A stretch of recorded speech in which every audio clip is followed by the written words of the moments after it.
Welcome to iCast Summon Friends. Let's just pick it up. There we go. I don't know if that works. Yeah, it's our lovely animation courtesy of Stray. It's really pretty. I like it a lot. Wants her blurb? She's now got a commission site up, so I can share that. Oh. But yeah, she did a really wonderful job on that. So, welcome to iCast Summon Friends. Today we're picking up the story of Buruk, the fighter, battlemaster, hobgoblin, Ravenous, the warlock of the Great Old One tiefling, Lyroon, the monk of the Path of Mercy elf, Nanto, the glamour bard warforged, and Will, the glory paladin human. So, Stinky human. Picking up the story, the stinky boring human. So picking up the story, and here's the lovely group shots, which one day we'll get that coloured in. Sammy's iPad's currently in the shop getting repaired. I really like that art. So what happened last week? The gang picked up a bunch of items from Mysterio's Mysterious Mysteries of various dubious levels of nature. Some were legit, some were not.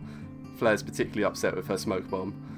I really want Vlad to mute himself, like deafen himself, because he doesn't know what happened. You don't get Don't actually do this! I'll try this at home. So, no. Yeah, you got a few odds and ends. Some that are entirely legitimate, some seem less so. But, I mean, so far, the smoke bomb does exactly what it says, which it will make everyone around you disappear, because you can't see them. I'm just going to pretend that it's a language barrier and not beat up the cat. Just no animal abuse. Then you went to go find some of the local performances that are going on around Daggerford, and yeah, you went and found the nearest bard performing on a stage for quite a large crowd, and he seems to be unusually good, and Will seemed to recognise him. And he sang a song bespoke to their situation, which seems to quite upset her, and then she literally picked him up and carried him off afterwards. But before that, Nanto actually challenged him to a bard off, and it was pretty awesome. It was pretty one-sided. Nanto kicked his butt. Yeah. And he Won was the bard off. Yeah, Nanto won the bard off. Nanto won the bard off. And as you say, Ravenous secured a patron. I think it was 45 gold pieces a week. 45 a week from Mr. McDormick. Yeah. See, I'm sorry. Every time you say patron in a D&D setting, I just think of warlock. Warlock. Yeah. Also, yeah. I was like, what do you mean Nanto got a patron? Did I not mention Was I there? classing? Yeah. On the bright side of all the people to deal with patron, Ravenous was probably the best person to negotiate it. Oh my god. Just have you find this evil, malevolent entity and just I could use a manager. Ravenous! So it's a warlock not so much because of the powers, but he just acts as a manager who finds patrons for everyone else, where's a good fit, where's the payment's alright. It's more like a middleman. So, you had a couple of nobles vying for your attention, and secured yourself some kind of deal. And then Will went off with Xander to go talk things out. Buruk came along a little bit later on over at the Happy Cow Tavern, and that's where we left them. Meanwhile, Ravenous and Nanto went over to the Monster Festival, because Ravenous, the previous day, had seen there was a bunch of animals all caged up at the festival, and she didn't particularly like that and decided to do something about that, which then immediately went really badly. What do you mean? We've gotten away with it so far. That's they seem to be fine, honestly, DM. I don't know what you're talking about. Chaos ensuing, Nanto summoning what looked like killer bees and threatening everyone, Ravenous trying to invisibly open doors and cages as fast as possible before getting caught. Great. And, where we had left off, she was just clambering her way up, using her slippers as spider climbing over the tent where the various cute critters had been contained within. She's got a ferret inside her bag of holding, which is in the process of suffocating. She was just climbing up almost to safety, and as she got to the top, she could just see over into the large animal's pen, which is where you saw a large fiery horse, the parent of this adorable little displacer kitty, and what seemed to be just a harmless rat, which then got eaten by some horrific spiky bladed creature as it burst out of the ground. So I kind of wanted it to be a rat. You know, just a really big cage for this rat. We're all sitting there wondering what the hell it is, whereas in fact, that cage was meant to be empty and the rat just wandered in. That rat was very unfortunate. So, that's where we left off. So we'll pick back up with wrapping up what's happening at this chaotic festival scene. And I think... It's just a wee bit of chaos. Just a wee bit of chaos. Oh yeah, there you go. There's the various cute critters that you'd saved. So you managed to free Aww. the non-invisible parrot, the 2 lion cubs, the Arctic wolf, the owlbear cub, the displacer kitty, and yeah, you put the ferret in your bag of holding. That's why it's like a brown tick. It's a brown tick. It's not a green tick. It's pending. Yeah, it's loading. Yep. It's free, but it's Pending not freedom. safe. Free but not safe is how I describe it. You should have made it blue because of the lack of oxygen it currently has. No! So we'll see And how I'm the one that we're worried about conducting animal abuse? I think that ship has sailed. I'm trying to save it just in my own way. Ravenous is in here just like, I'm helping. Yeah. Literally like, you need to get out of this cage. Here, suffocate. Here, suffocate. It's better than being in a cage the rest of your life. Yeah. As I say, during that process of trying to free the animals, a lot of attention had been drawn your way. Some of it had been drawn away as animals skittered off, or Nanto tried to create distractions. But in the end, there were 4 people closing in on you, 2 of which actually seemed to be dressed like guardsmen. So they got halberds in hand, some armour on them, which is that certainly you seem to have drawn the attention of the authorities. And yeah, here we go. Here's the map scene. I'm gonna get arrested. This is totally fine. This is fine. Yeah. So Everything's on fire, but it's fine. what I'll do is I'll just stop. I'm going to boot out Riven, which will then immediately muck up Lyroon's camera, so I'm just going to plop you back. I'm gonna say. I love how you like shoot back into the place there. No, I'm just used to it now. It's my jury rigged it up, and then that means I can pop on Oh. Syrinscape. It's because Epic Games need epic sounds. And the tokens, you can see some of these come from 2-minute tabletop, which is where I'll get a lot of my maps from as well. They do some really cool stuff. So, there we go. So, Ravenous, you were just clambering your way up over this, the tents, the sort of stall where these small critters have been contained. After freeing them all, you can hear the lion cubs they went off to the south. It seems that they then found some things to start attacking and eating, so there's chaos happening in that direction. Various people starting to scream. You can see, there's one guardsman. He's just reaching up to try. You can see because you're not stealthy, you're just running up this thing. He's just going to reach out and try and grab you. So I need you to make an acrobatics or athletics check. I was under the impression that you said that I was fine and managed to do it. No, Yeah, no, and I'm still invisible. Yeah, you're still invisible, but you can still see that there's something because you are invisible, but your weight still exists. You're still a person. So just give me an acrobatics check. It's just to start this off. National acrobatics check. Down skulls. My acrobatics are okay. 6. 6. It's not great. Wait, it said 3 plus 3. How does that make sense? 3 plus 3 equals 6. That's 6. Well, no. What is math? What do you need, Sammy? I don't know. For some reason, I thought I rolled higher than that, but I can't see it because the Twitch window's in the way. Anyway, carry on. Just ignore me. Okay. So yes, hand reached up to try and grab you. It will be a disadvantage because you are invisible. But yes, so a hand grabs onto your ankle as you're trying to get away, and you can feel this gauntleted hand just squeezing tight, and you can't quite pull away from it. You aren't quite dexterous enough. Nanto, you over by the cooking giant spider, you can see there's various guards approaching the scene. You can see someone's just reached up and grabbed something. Yep.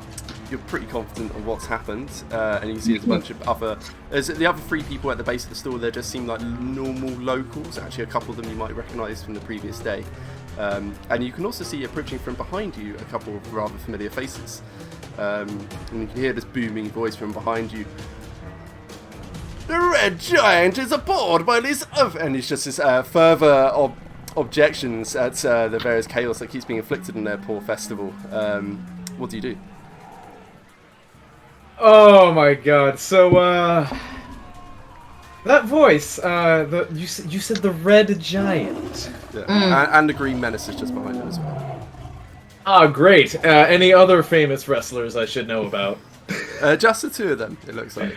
Oh, okay. Great. So Ravenous appears to have been taken hold of.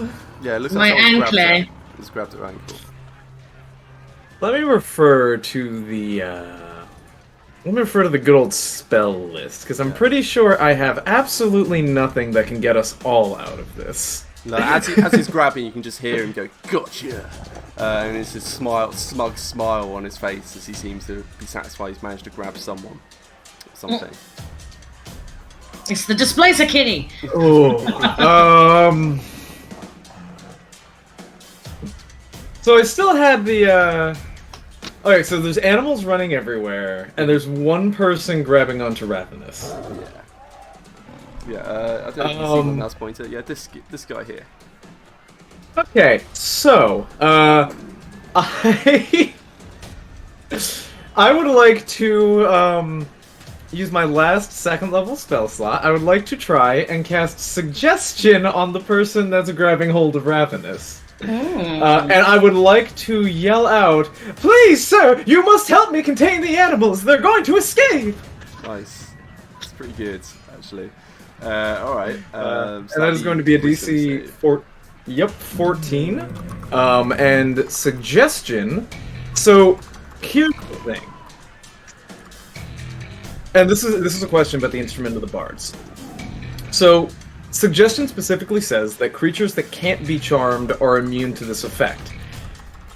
But Suggestion itself doesn't state that it charms the enemy. So, they would not have the imposed disadvantage that the instrument implies, right? Yeah, exactly. But it's all good. He rolled a natural 10. So... Woo! There you go. So, yeah, how does it look when you cast Suggestion? He is going to just, as panically as he can, he's going to wave over to them, and as he, just like, "Help me, sir, please, there are animals everywhere!" And I imagine that's about it. It's just the power of words.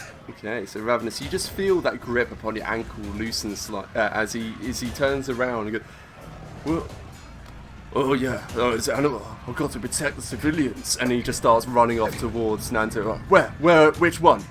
Come this way, I believe I saw a tiger go this way. And the other guards are just looking at him aghast, like, "What's wrong with you?" The bees dissolve because I had to drop concentration on them. Okay. Bees? Yeah. Don't worry, one of the Lyra. attempts at distraction was bees. Killer bees. Killer bees Yep. / cloud of daggers. Ravenous, your foot's been released. The guardsman's moving off over towards Nanto, towards trying to catch the animals that you just released. You can still hear there's various chaos going on around you. What do you do? Okay. Question? What's in the cage that looks like loads of eyes? Okay. Or is there? Oh, okay. There is something in there. No. Give me a perception check. Is it loads of fireflies? No. Ooh, that is a nat 20. Ooh. Pretty good. It looks like it's like a cloud of inky darkness, and there's dozens and dozens of glowing eyes contained within it. You've never seen anything like this, but from what you can tell, there's some kind of, with a nat 20.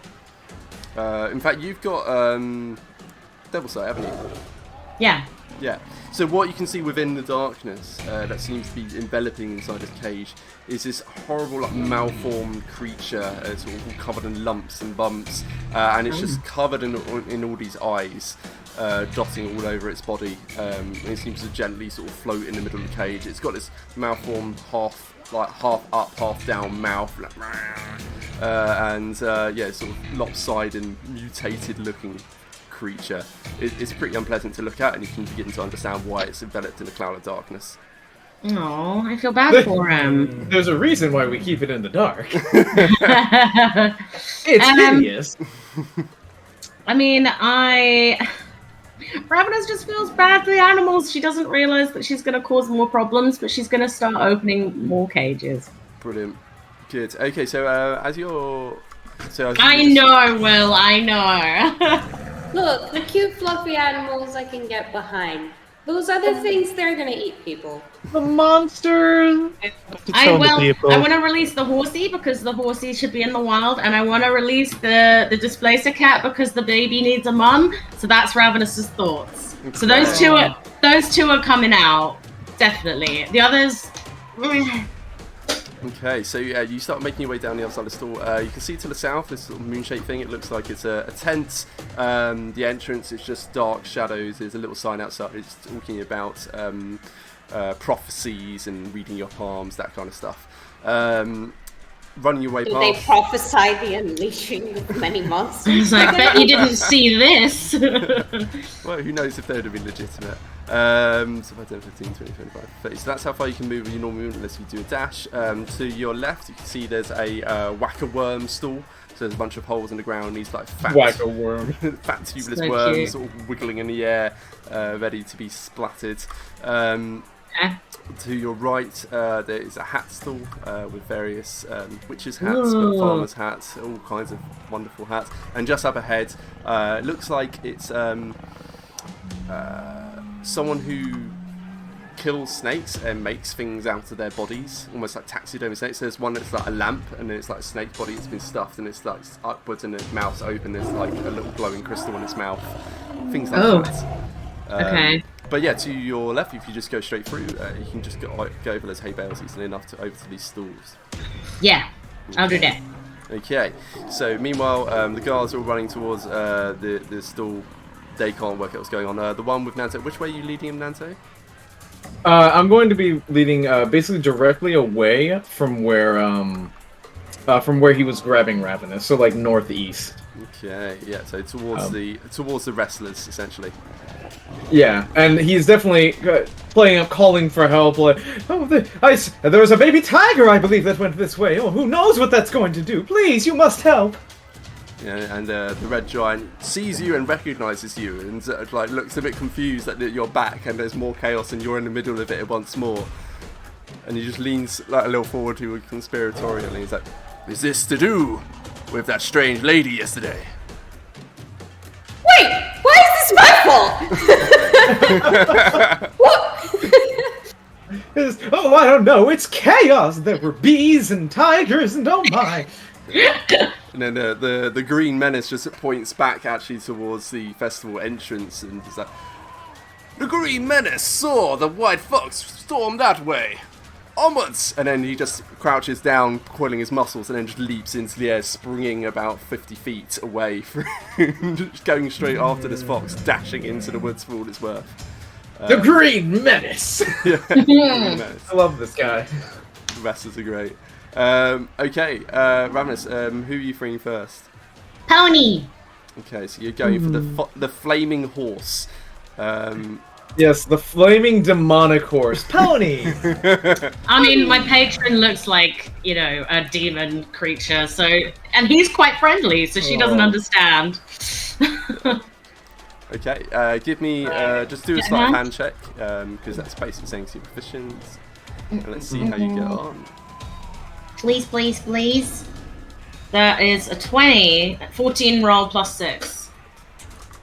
Yeah, that gets it open. So, yeah, you invisibly take out your lockpick, start working your way at the lock on the cage. And it's a pretty thick iron bolted cage, and you can see there's like black char all over the inside. Now you're getting a closer look at this horse. You can see it's yeah, it looks like a horse that's got fire shrouding all of its body. It's like sort of cracked outer skin of not skin but more like plates. And yeah, it like turns its eyes upon you. And just gives like a slow nod, oddly intelligent eyes. Hang on. How has it seen me? Oh, yeah, good point. Does it have otherworldly senses? Yeah, 1 second. Let me double check. This might be me assuming. How dare you assume? Yeah, I think. No, it can't see. Never mind. Can I? Does it by chance understand? I think I speak Infernal. Does it speak Infernal? Yes. Well, I mean, you don't know that, but you certainly should find out. But yeah. No, I mean the way it looks. Can I speak to it in Infernal and just be like, you need to get out of here, just as quick as you can, and then start jiggling with the lock. Okay. So yeah, get the lock off. Are you opening the cage right away? Is he saying that, or what are you doing? I'm sort of doing it at the same time, so jiggling and talking, and then releasing. Okay, so yeah, lock comes out. I'd say it's a thick padlock. You can see his char all over the inside. And as it hears his voice, it just like his head whips around to where you are, and it sort of tilts its head. You can see it's understanding you, but it doesn't seem to be able to respond. The minute you get the cage door open, it just gallops out, and then it just takes off, bolting into the sky directly upwards. I love this. It just launches off the go, and there's like fiery comets, like a trail of fire behind it as it goes up into the sky. Oh, we are gonna fight that later. My only comment on it is, if you had to speak Infernal for it to understand, that should have been a bad enough sign. Yeah, but I speak Infernal, and Ravenous thinks she's great. Yeah. Let's just let Ravenous do what she's gonna do. I just look up and I'm gonna name him Comet. Don't get me wrong. I love this, but I hate this, and I love it. This is gonna come to bite us in the back. It's going to be a nightmare later. This is a sorry, not sorry moment. Yeah. What happens next? So what happens? 90 when it gets 90 feet up, so it's just racing up into the sky, and then disappears from sight. It's like Team Rocket, just blinks out. Yeah. Oh, exactly. It sort of fades. again. It becomes like the fire becomes less and less bright. Its whole body seems to just becoming transparent and disappears from sight. Seems to dematerialize 90 feet up in the sky. Nanto's the Carney worker who's nearby, the person seemingly in charge of this stall. Yeah. He's he's quite a fancifully dressed gentleman with these sort of sharp-edged jacket with ridiculous collars and sleeves and a waistcoat. He's got some fairly grubby-looking urchin working with him, who seems to have a missing sort of a bionic foot, a prosthetic foot. Seemingly working with these large animals is quite a dangerous job, and you see there's some smut on her face from dealing with this fiery horse at some point as well. He turns around and sees one of his prized animals rocketing away into the sky, and is, oh god, not again, and it starts like limping forwards. Limping forward. I'm not the only one. Limping forward with his cane, planting it into the ground, trying to get towards your direction. So he's moving towards you as fast as he can get, which is. Yeah, I'm sorry. How do we pronounce his name? Oh yeah, sorry. I'm gonna say Rashi. Randalius the T Rashid. is silent. Randalius Rashid. my god. And Poppy. All right, okay. It needs an E on the end. Rashid. Don't worry about it. It's fine. I was just clarifying. Carry on, please. Anyway. So he goes 5, 10, 15, 20, 25, 30. So yeah, he's coming over towards the cage. Pretty much walks right beside you, Ravenous, and he's just messing, like, grabbing the cage door, like, looking at the lock and seeing it's been unlocked. So there's someone standing right next to you. And then he turns and looks at Poppy. He's like, Poppy! Keep an eye on the other cages. There's something going on. Someone just let loose the nightmare. What idiot would do that? Okay. Nanto. Hi. She's our idiot. And we love her. So, Nanto, you're leading away the guardman. You're now chasing your way towards. Are you going after the green menace where he leapt, or are you trying to lean towards a different animal?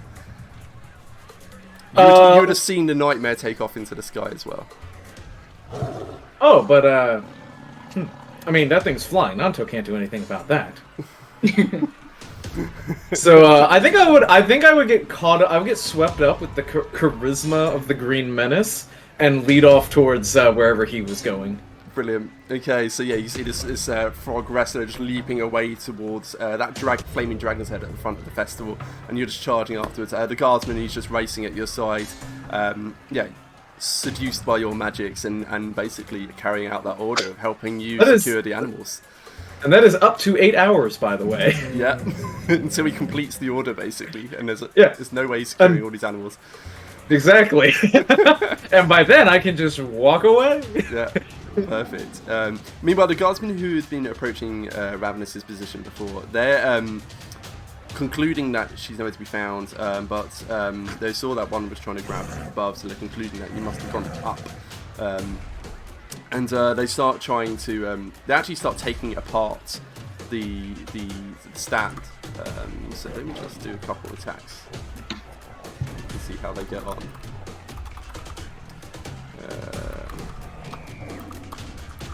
I love the little kid scream there.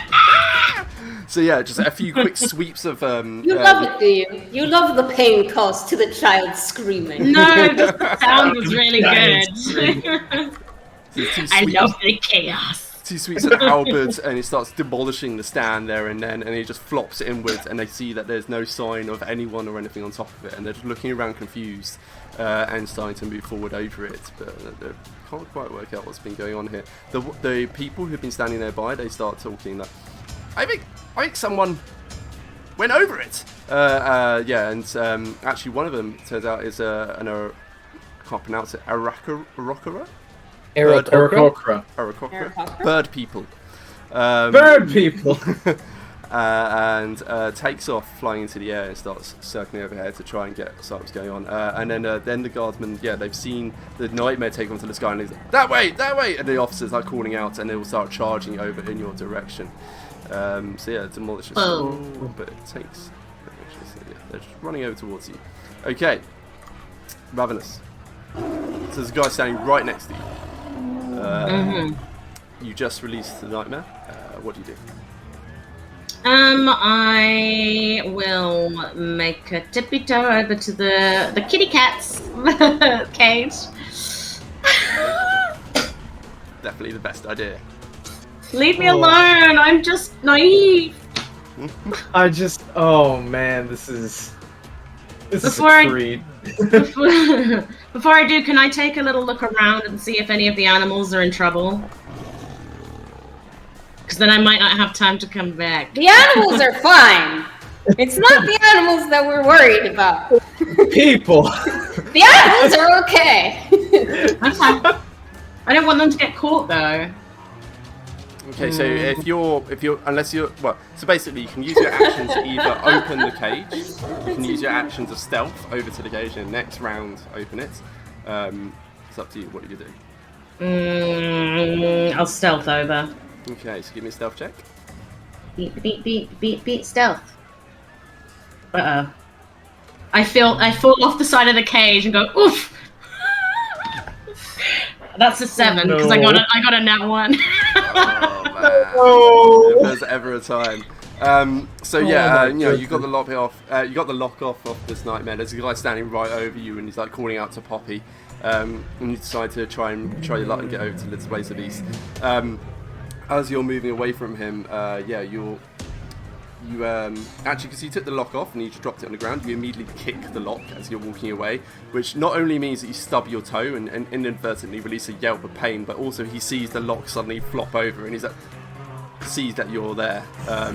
So you've got you still get your movement. He can't take an attack opportunity against someone he can't see, but he knows you're there. No, you can. I think I'm gonna cut my losses and make a dash for it. Okay. So yeah, he's like head whip. You do it at disadvantage, but you can swing at him. I'm pretty sure. Don't think. Thing is, I'll become uninvisible, no? Oh no, we're talking about our attacks opportunity. Sorry, Sammy. Never mind. Don't worry about it. I didn't mean to interrupt. You can make an opportunity attack when a hostile creature that you can see moves out of your reach. Oh, sure, but you can hit. Like, you can just swing wildly. Anyway, never mind. I didn't mean to interrupt. I apologize. So yeah, you kick the lock, stub your toe, let loose an inadvertent yelp, and you see his head whip around to you. Like, who? You must be the idiots! And he starts raising up that cane, getting ready to use it. What do you do, Ravenous? So you're running for it. Yeah, I'm just gonna make a mad dash over the hay bales. and head to where the last place I saw Nanto. So yeah, you use your action as stealth. So that's as far as you can move. Actually, you get. Hang on, so you were there. So it's 5. One of the guards just moved. That's right. I was just undoing and then redoing. You can get right. Because you have to go up and over the hay bales. Okay. Cool. That's the end of your turn. So the guards, they hear you thundering, like just running away as fast as you can. You can see the hay bales get disturbed, and they're like, "There, she's going. Whoever it is, they're going over there," and then start chasing after you. So 5, 15, no. No. So 2 of them are going to. I want to see the perception rolls. Against your. I want names. So the captain, he charges. He has to dash to get over to where they've seen you running. The other 2, they get to within range. So they're going to take blind attacks at you. So they are at disadvantage. You know what's coming.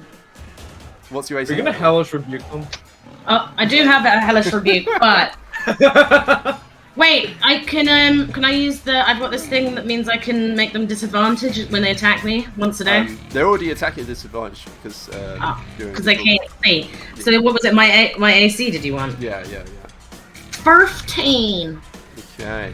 So yeah, they both swing their halberds towards you. The first one you're easily able to see coming. You just smoothly step back and it just whoosh, in front of you. The second one, he's going for an overhead swing. You just again twist around and it just barely grazes past you, but he doesn't quite manage to make contact.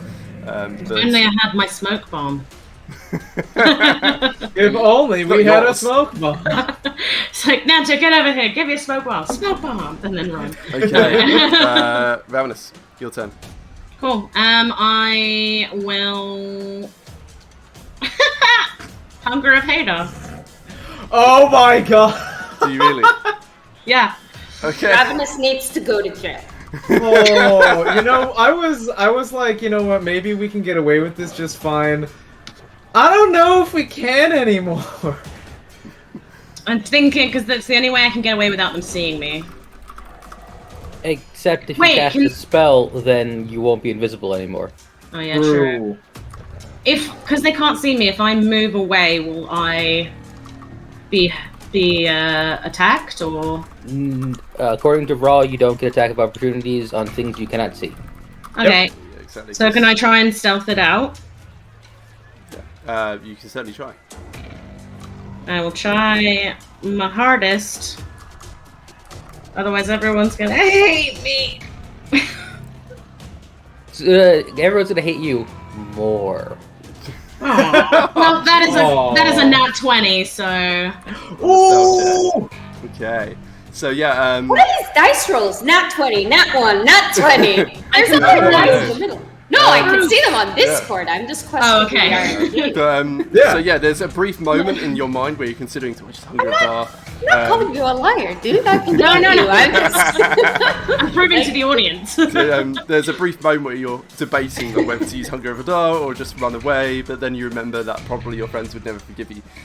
So then just crouch down. Oh, because we're gonna forgive her now, right? And then very carefully start stepping back away from these guardsmen. And you're moving as silently as can be. You've been in some pretty hairy situations, breaking into various people's properties in the past, but this is about as hairy as it gets, literally surrounded by guards. So you just silently creep away, backing away from the 3 of them. And they have no idea that you've even moved. So where are you going? I'm gonna go northeast. 25. You get to there. Cool. Can I see Nanto? You can see him. He's actually not where that is on the map. They're off to the east, further away. And in fact, what I can do... I won't mess with it, but essentially they're making their way out of the front entrance to the Monster Festival, chasing after actually the Arctic Fox, the first animal you released. And you can see the Green Menace just leapfrogging through the air, bounding after it. Okay.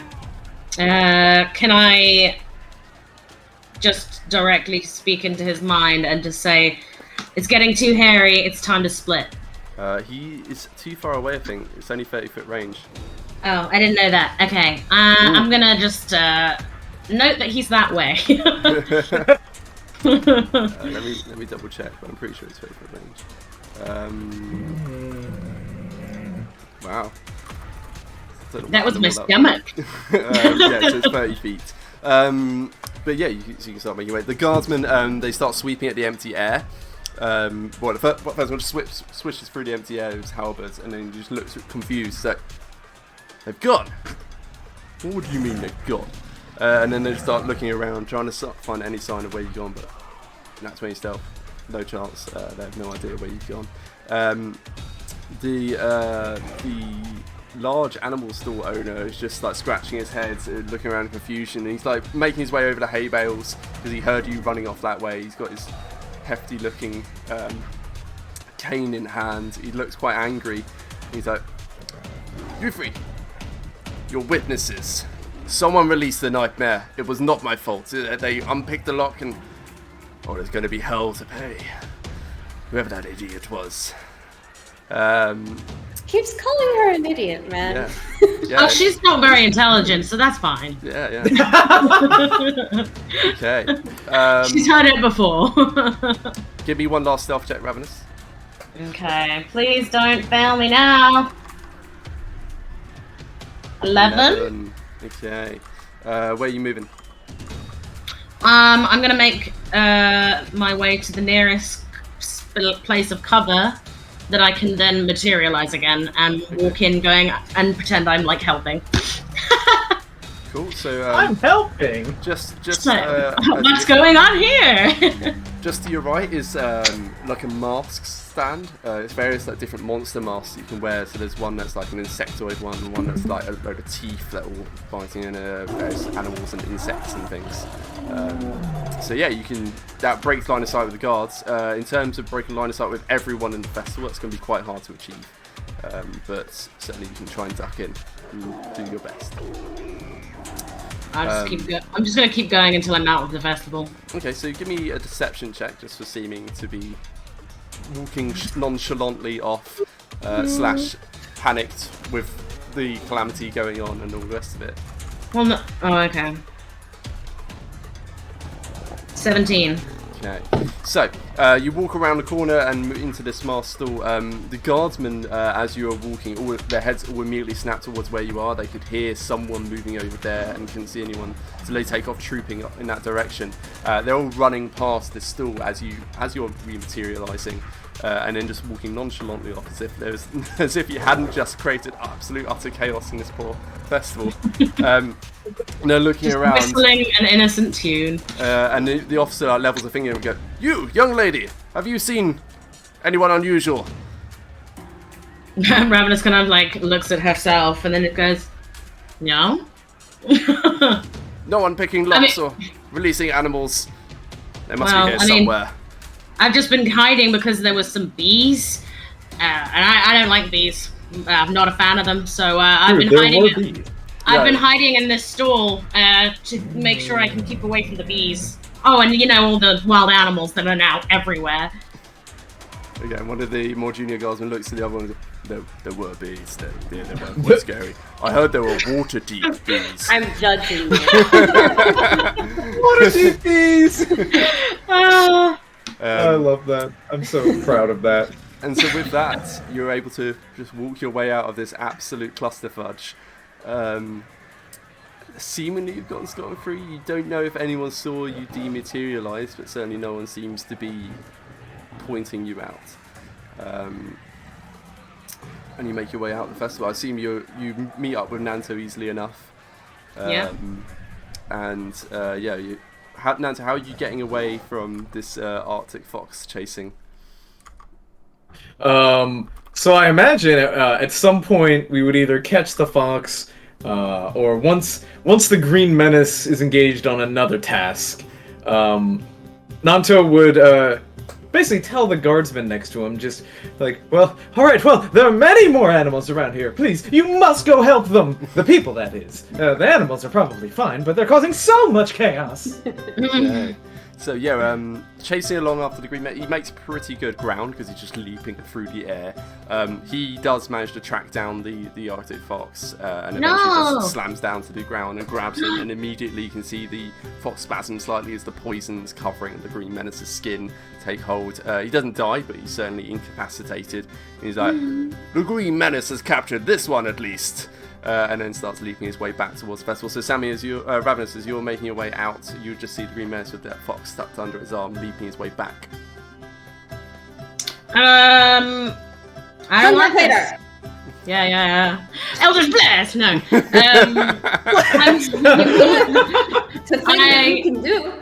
I'm gonna try and convince him to let me take the fox. It's actually a wolf, no? Oh, sorry. Yeah. It's an Arctic wolf. I don't know why. I'm gonna try and convince him to let me take it back, and not take it back. Okay. Cool. How do you do that? And give me a persuasion check. Well, no, it'll be a deception because I'll be lying. Well, you're trying to persuade him. There's two things going on there. No, it's a wolf, not a lion. Hey. Very good.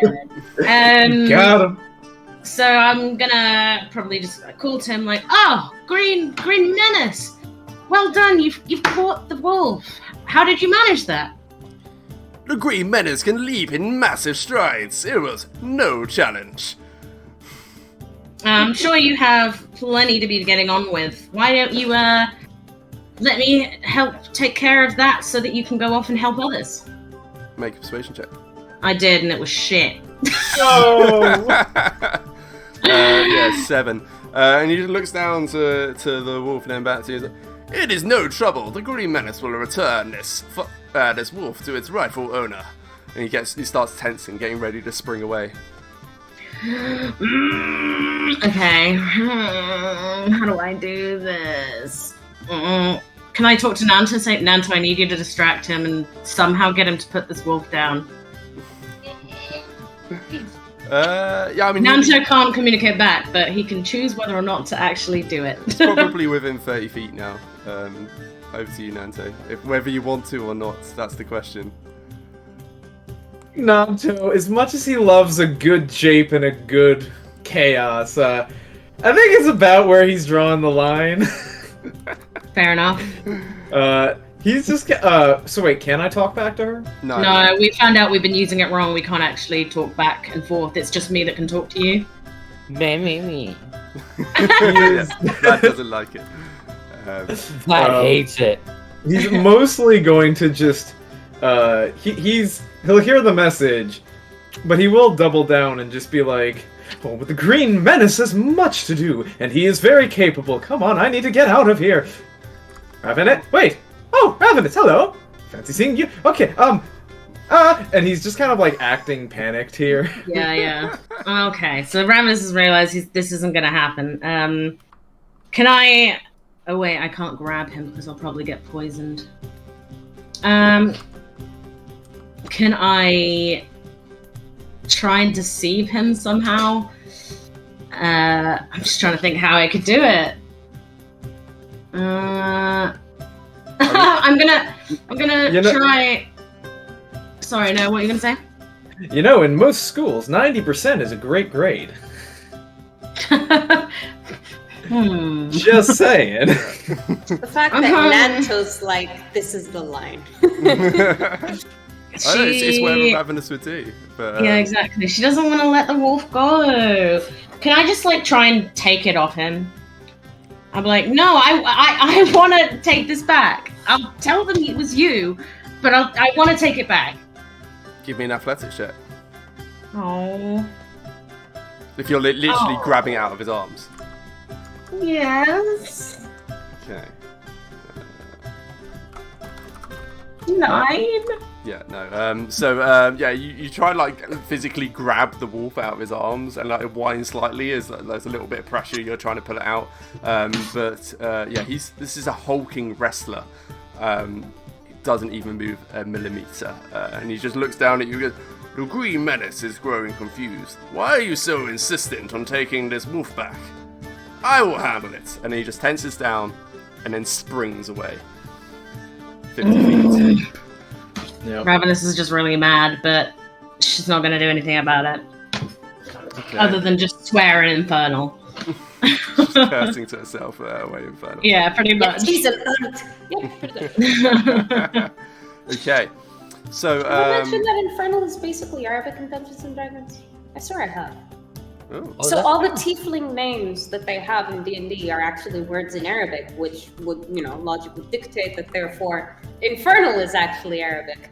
Don't know why an American company picked Arabic as the demon language, but I'm sure it was a coincidence. In any event, it makes role-playing tieflings very interesting. Let's not open that can of worms. It does make role-playing before we start. Yeah. Hey man, I don't know why they did it. Any assumptions you guys make is your own. But because of that, no, I really like that there's like an actual real-world language that it's based off of, because then you could be like, okay, well, the infernal curse could be this in Arabic. Fair. All right. So with that, it's the guardsman at Nanto is where he's running off back towards the festival to try and capture more animals and see what you can do. And so it's just the two of you left, ready to make your way away. Any last stuff on the scene before we move over? Ravenous suddenly goes, the ferret! And thinks ferret and pulls it straight out of the bag. Like, are you okay? There is like this. You can visible just rapid inhalation from this poor ferret. Give me an animal handling check, Ravenous.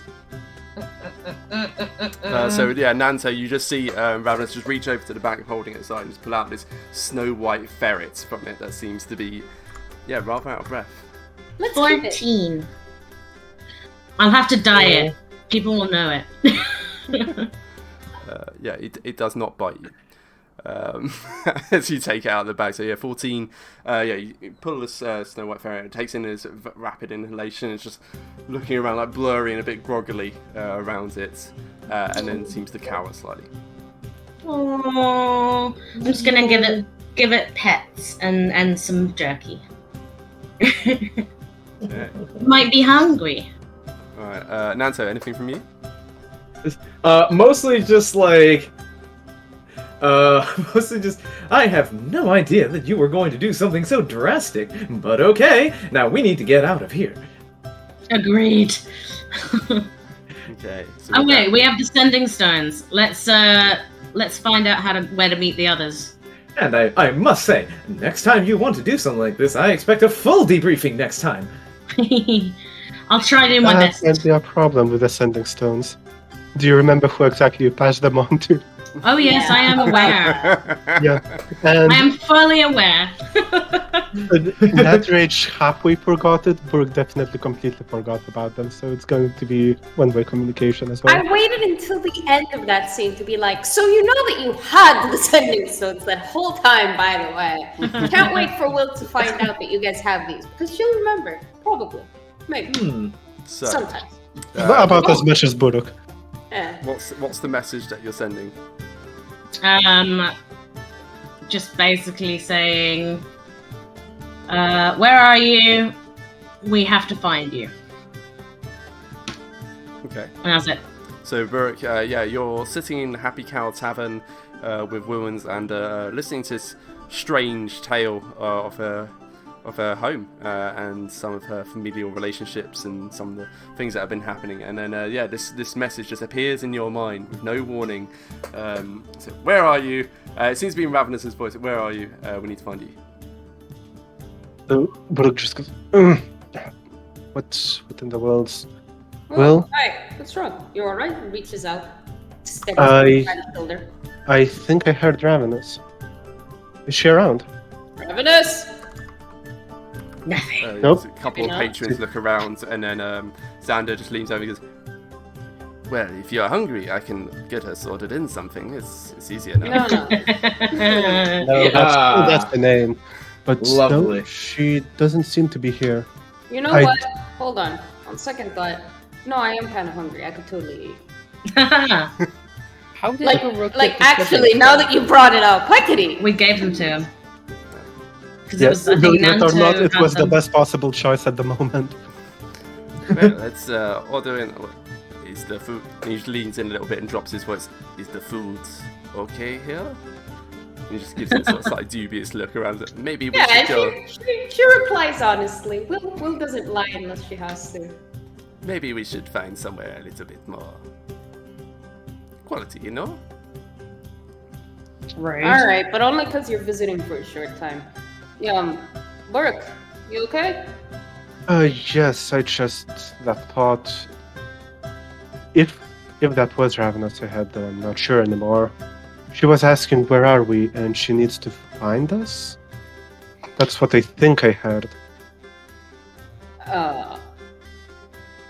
Must have been nothing. And as you're No, talking, wait, you can hold on. just see like a couple of guards just running past in the street outside the tavern. We're like in the back of the inn in a booth. There's windows. You can see some Sure. guards running Okay. Yeah. All right. Windows. Just windows. That's fine. No. Burke, hold on.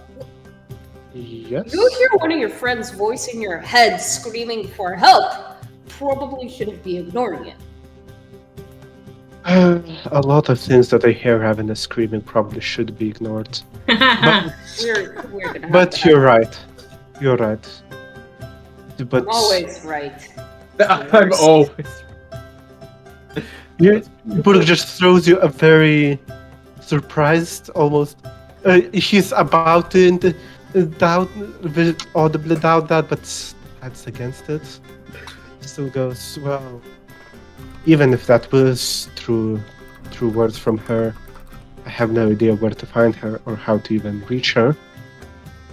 She's a crafty one. She'll find a way out. At this point, does Burke not know how the sending stones work? Has anyone explained to him? I think he's aware, but he just was like, I don't want anything to do with this when we went through it. I think Don't do magic. so. The way I remember is that Burke is aware what sending stones are supposed to be doing, but on the one hand, as he was coming back to Happy Cow Tavern, he forgot a good part of it, and on top of it, he has no idea how to actually operate them. So Perfect. it's a mix of things. All right. Well, I don't know. Some guards around that way, and there's a decent inn in that direction too. Why don't we head that way?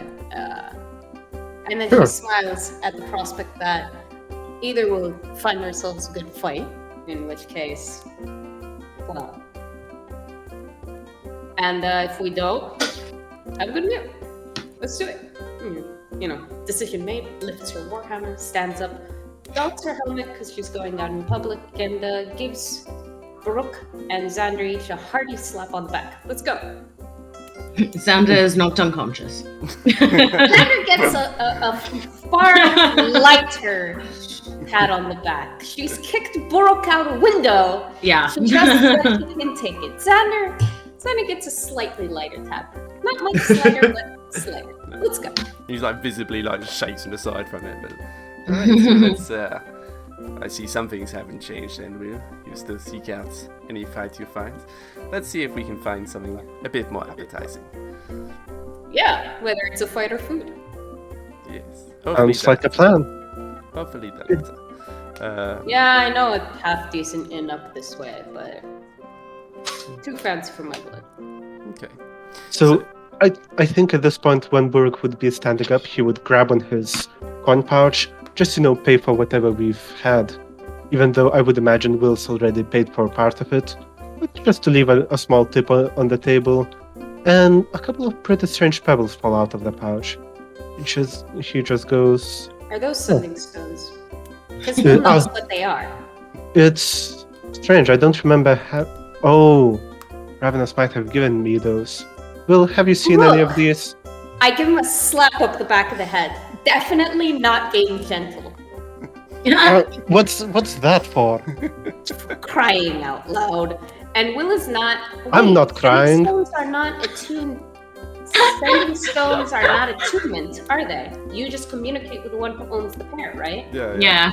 25 words either way per day. Oh, Bricks for brains. This is why Ravenous was able to communicate with you. God, we have to have the conversation about magic at some point. And she's gonna pick up. Oh god. Picks up the stone. Even when she's not around, she still manages to find a way to mess with my brain.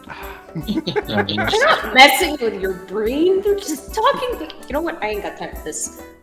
Ravenous, got your message. Brooke doesn't know what magic is. Hey, that's not headed to what's the name of a nice inn in Daggerford, DM? The nicest one would be the River Shining, then. Yeah, River Shining is the one you've been staying at. I think Lady Luck might be a bit nicer. Okay. Lady Luck, and that is the right number of words. I think so. Yep. And any filler words are filled by Burrock's protest of no, he definitely knows what magic is. It's just, come on. Yeah, it's just confused mishmash that comes through into your mind, Ravenous. Perhaps a little bit of revenge for all the ones that you've done in the past. And yeah, but you get the gist. They're at the Lady Luck, and that Burrock doesn't know what magic is. Yeah, I knew that. Yeah. So, I show Brooke the stone, and I'm like, what else could a voice in your head have been? I mean, have you even traveled with Ravenous at all? She's been walking around trying to impersonate things, trying to make things fly at me, just for her own interest. The last thing I'm going to imagine when I hear her voice is that she's genuinely looking for me. Alright, on several levels, and we're making our way out the inn at this point. First of all, she should not be making things fly at you because you're scared of magic. Second of all... Not scared of magic. Yeah, alright. I'm not scared of anything! Like, Xander's just watching this like tennis match between you and just looking like amused. Like there's like a slight upturn at the corner of his mouth and like one eyebrow very slowly creeping up. Yay. And, yeah, alright, you're not scared of magic, Oh, it's just, I don't see a reason to use it so wastefully. Right, because you're really worried about conserving pools of magic. Do you really want to have this chat now, here? While apparently, if what you're saying is true, Ravenous is looking for us? Yeah, we're headed to the place, so whatever. Fine then. Come on, I don't care. Friggin', if I got something to say, I'll say it. I don't care who's listening. Besides, Xander's alright. Pat him on the head. Yeah, like at that, there's like a couple of people who had been very definitely eavesdropping, just like suddenly turn around and like as if they weren't listening. So, but yeah, Xander's just like, you two seem to have a very strange relationship. Yeah, would you believe I've known them all of 2 days? One of necessity, and one of friendship, I'd say. Though Will tends to try and forget that one. Hey, come on, I said I'm gonna be traveling with you. What more do you want from me? Yeah, Xander, I made the stupid decision to be part of a group again. You know a little bit about that. Oh. Well, I'm glad that you have made some friends at least. I hope they're all as colorful as you, Brooke. She fills in the blank there. Brooke just kind of pauses. You gotta be pretty damn stupid to want to fight alongside me. But I tried hitting him over the head. I'll let you figure that one for yourself. Yeah, see, let me put it this way. Hit him over the head with a warhammer, tried to break his teeth in with my shield and kicked him out a window today. Still wants to spend time with me. He just looks over to Brooke. It sounds like she's trying very hard to keep you away. Yep. I don't deny it. Will has a way with words, but it's a strange way. A physical way, you might say. And you might say that. But coming back to your question, Will, it's not that I dislike magic or don't trust it. It's more that magic is something that has to be earned. It's, your art of healing with a touch all those powers. I can respect those. Those come from your choices, from the power you've got. Items, on the other hand, are not supposed to be magical. Though selling magic, it's like selling a piece of one's soul. And in that case, if I'm holding some poor persons who might be dead centuries ago, soul, their power, their everything, I don't want to be the one who's keeping them in this plane anymore. Why do you think that magic is... Alright. And again, we are making our way towards the Lady Luck slowly throughout this. Yeah, exactly. Oh, yeah. You've walked out of the Happy Cow, you're walking through the streets. There's still all the various festival goers, there's brightly dressed carnival folk trying to get people to play their various games. You actually make your way back past Mysterio, and you can see he's pulled in another crowd looks like two gnomes. Don't buy nothing! It's a rip-off. And he just goes puts his hands up in the air and shrugs, and it's like these two elderly gnomes who hunched over looking at some of his wares and interests. No, seriously, can I try and persuade them? You can certainly try. Cool. Seriously, I got ripped off all of 20 minutes ago. Persuasion. That's perception. That's not what I want. There we go. Hey, 24. Okay. Nice. So yeah, he currently has this. You can see actually he's got the cage of the invisible parrot, and he's just gesturing to it as he was talking. And then as you call out, and the two gnomes look over it and then look back at the cage, and then they look to each other and mutter. And he's, yes, I think he is a fraudster. And he just scowls over at you and just angrily puts the cage and hangs it back up inside his stall. You make a rude gesture at him. I make a very rude gesture and I tell the gnomes, spread the word. Your gnomes, you talk fast. Yeah. And then they just sort of frown at that, so it's mild racism, and then just carry on. Am I wrong? I ask them. And they just sort of hunch their shoulders and run away from this terrifying hulking paladin, threatening and insulting everyone that she meets. Brooke is just not even slowing down for that, just making a little bit of distance. I was saying... Yeah, what were you saying about Will having a way with words? Yeah, it's an interesting way of words. Yeah.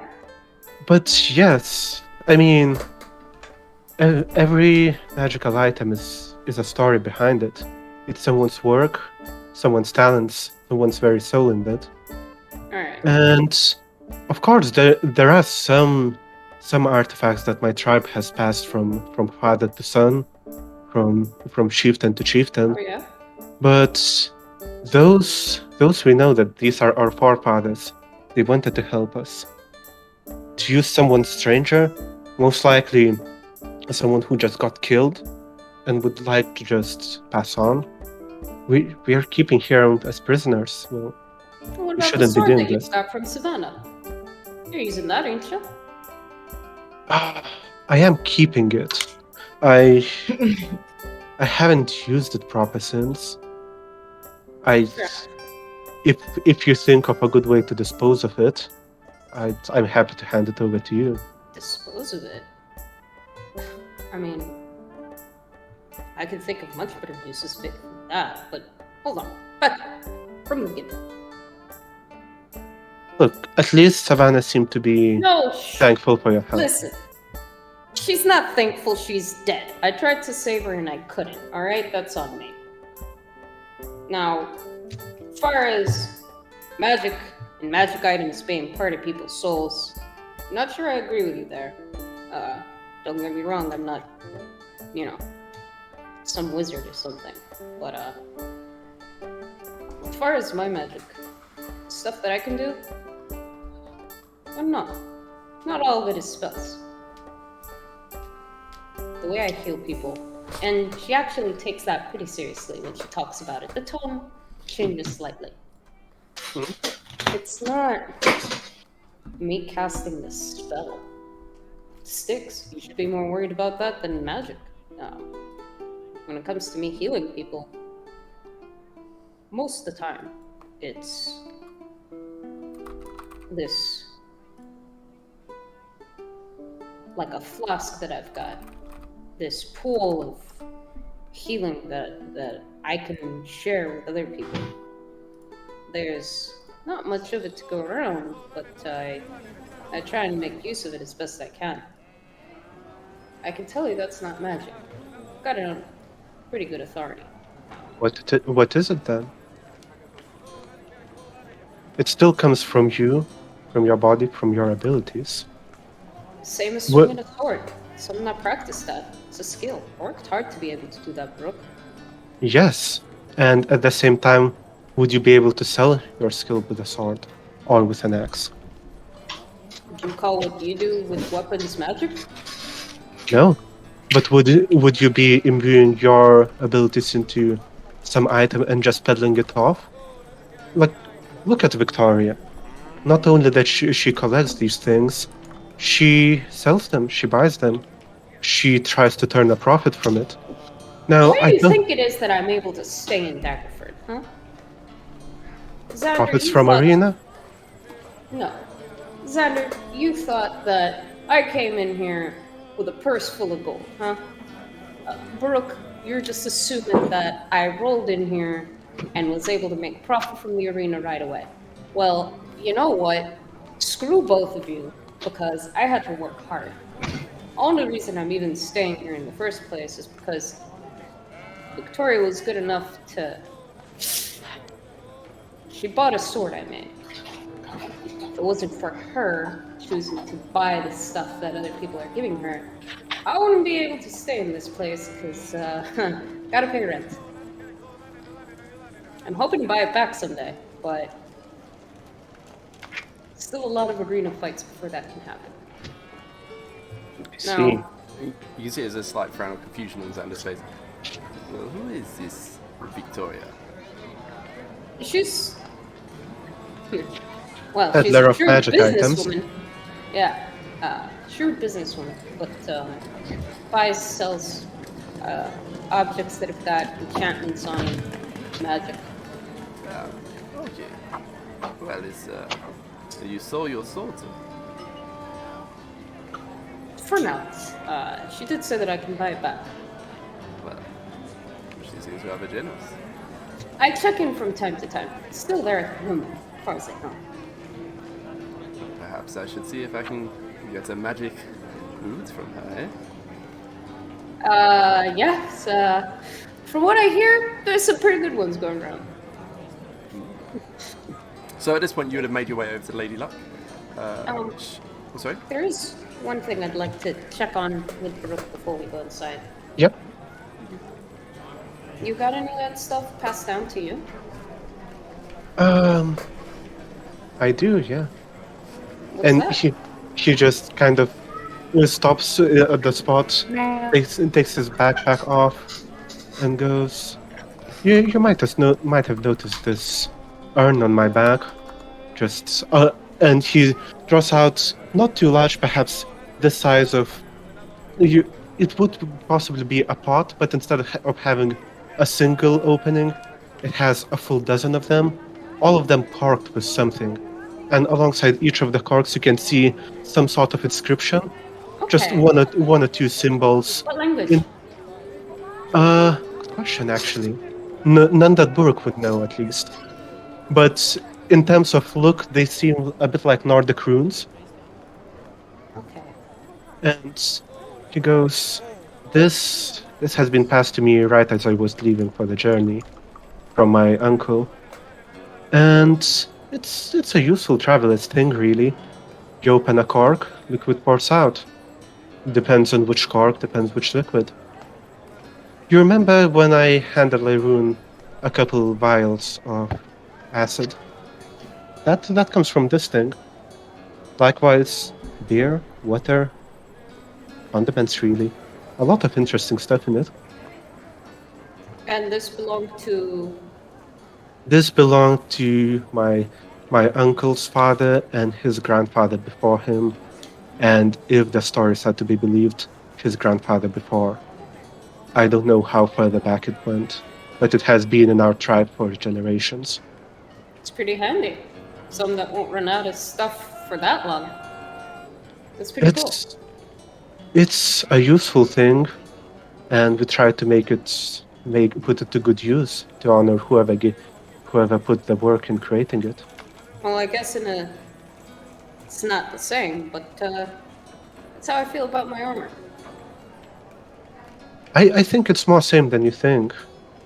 It's just like you say, it's an artisan's masterwork. Except when it comes to armor, an armor smith will be able to make another. When it comes to magic things, it might be the one creation the person has in his life.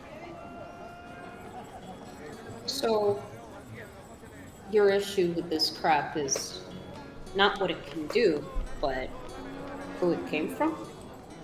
My issue is treating it with proper respect. And to me, someone like Victoria seems to just profit from it. I don't think that's honorable way to treat these works. Well, if nobody's profiting from that dagger on your hip, then I don't think it's being treated with much respect at all. Not being put to good use. As far as Victoria's concerned, helps out people like me that can sell something to her. I guess that kind of leaves me with one question, huh? Say the magic that's being used on you came from somebody you had a little bit of trust in. How'd you feel about it then? I would try to put it to good use. I can do more than smash, you know. I try to keep that on the down low, but He just kind of gives it a faint chuckle. Mm-hmm. I can do stuff that can help people, you know? Be the shield. Yes. That magic's okay? That magic's, it's given willingly. It's put to good use. I don't see any problem with it as long as you're up for it, of course. It's... Look, Will, I don't want to cause drama around here, but it's just... I'm hoping... Yeah, I'm really concerned about possibly causing drama. Yeah. He just, he seems just almost a bit ashamed about it, but look, I'm just hope that you understand why I'm not too interested in joining you when you next go to Victoria's. Yeah, you're right. Next time I go, you should definitely come with me. Might see something you like. Gives him a slap on the back.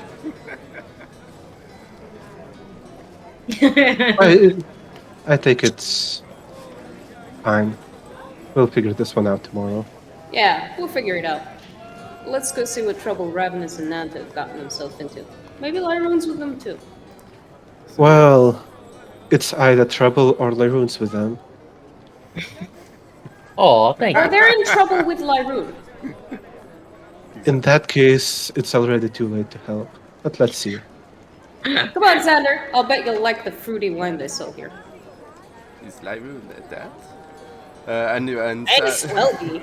And at that point you're arriving and the Lady Light Tavern, and it's a much finer establishment than the one you just left. You can see there's even a little balcony area over the top. There's like stained glass windows. It's, generally the architecture, clearly someone paid a decent amount of coin to ensure it is a well-built tavern.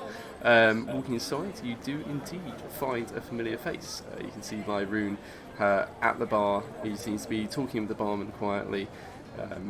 Whatever he was up to without you guys in the last episode, he seems to have wrapped it up and stopped off here. Perhaps. What kind of people come here? Well, there is actually another familiar face, one that Baruch would definitely recognise, and Will, you would just about recognise, and Lyroon, you definitely do. And perhaps that's who Lyroon's talking to, actually. It's up to you, Lyroon. Which is Danny DeFito. Whom you guys know actually resides at the Lady Luck Tavern when he's not incarcerated from either rat people or... I live in Daggerford. I might have bumped into him, but he's not the kind of guy I'm going to share a drink with most likely. You know? I have a feeling that Danny DeFito probably wouldn't have a friendly drink with Lyroon. No, definitely not. Since the last thing that happened was Lyroon punching him unconscious. Sorry, chasing him down like a gazelle, then punching him unconscious. That was it. Yeah, in fact, is Lyron the gazelle or never mind? Yeah, so, lion like a gazelle, sure. Yeah. So Danny DeVito, he's like sat in the corner, he's just sitting there like staring daggers at Lyroon, who's currently at the bar having quite a conversation with the barman. What's with that guy? Wait, we already told you that story, haven't we? He's the one from the sewers. I think he's... That's right, you did tell me. To be honest, I wasn't super paying attention to that guy's face. Hey! I wave hello and move on. Let's find Ravenous and Nanto. Lyroon! Lyroon, gets up from the bar seat, gives a nod to the barman before. There you two are. How was the festivities? Did you know that Baruch was hanging on to sending stones this whole time? Yes. And nobody felt like mentioning this to me? These would have been useful so far. Well, I don't usually have them. It's just Ravenous gave one of them as they went off to do whatever they were doing. Oh, right, Ravenous. They're in trouble. Did you see, Lyroon? We left Ravenous and Nanto to go to the... There's that like, you did what? Yeah, hi. This is Alexander.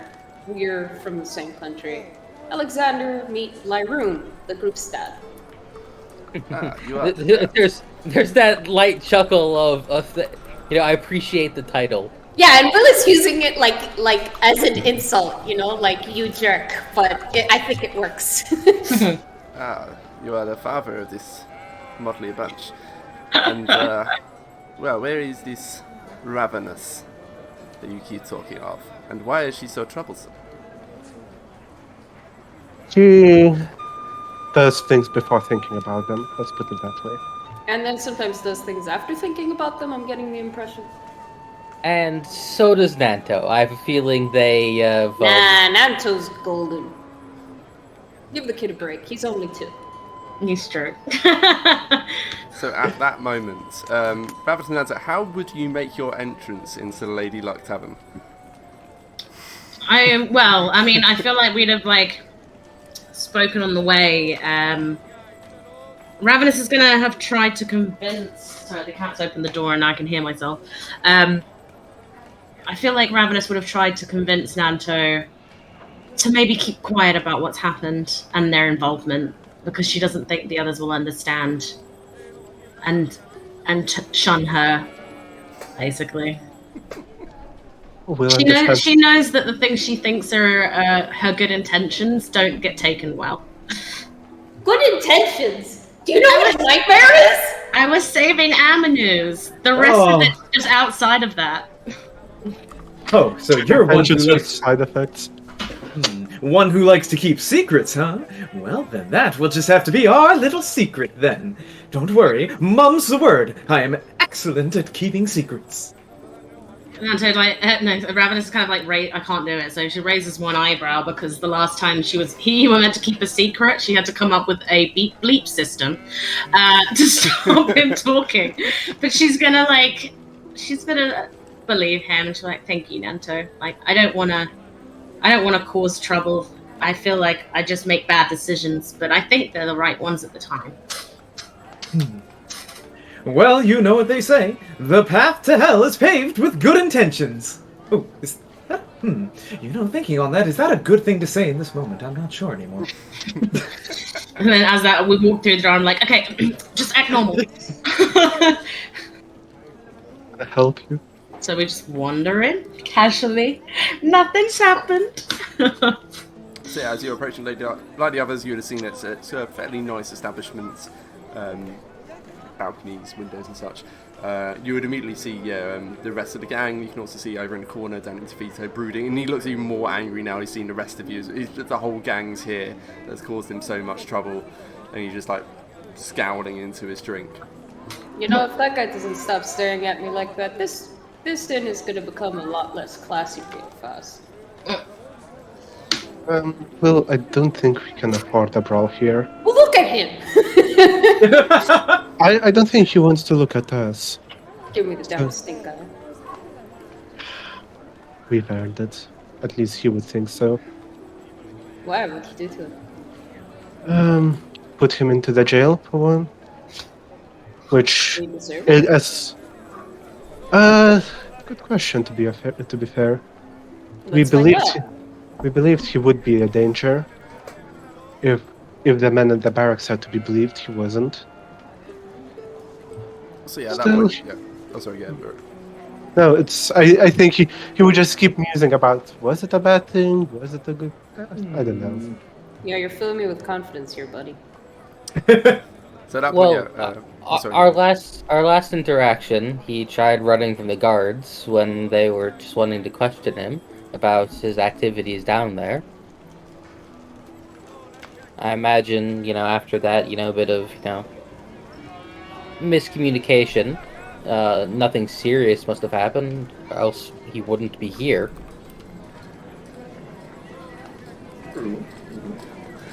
Okay. Ooh, is that who I think it is? Who Is are it you who I looking at? think it is? Nanto and Ravenous? Yeah. So yeah, you've seen they walk through the door. They're both seemingly trying to act as nonchalant as possible. Hey, are you guys okay? I'll walk up to Hello! them, because the last I heard, they were in danger, and I kind of checked them over, worried that they're hurt. Is either of you hurt? I'm uninjured. We're fine. Hello, normal friends. How are you on this fine, normal day? I'm fine. Apparently something was wrong. How are you? Oh, nothing was wrong. Everything was just dandy. Insight check.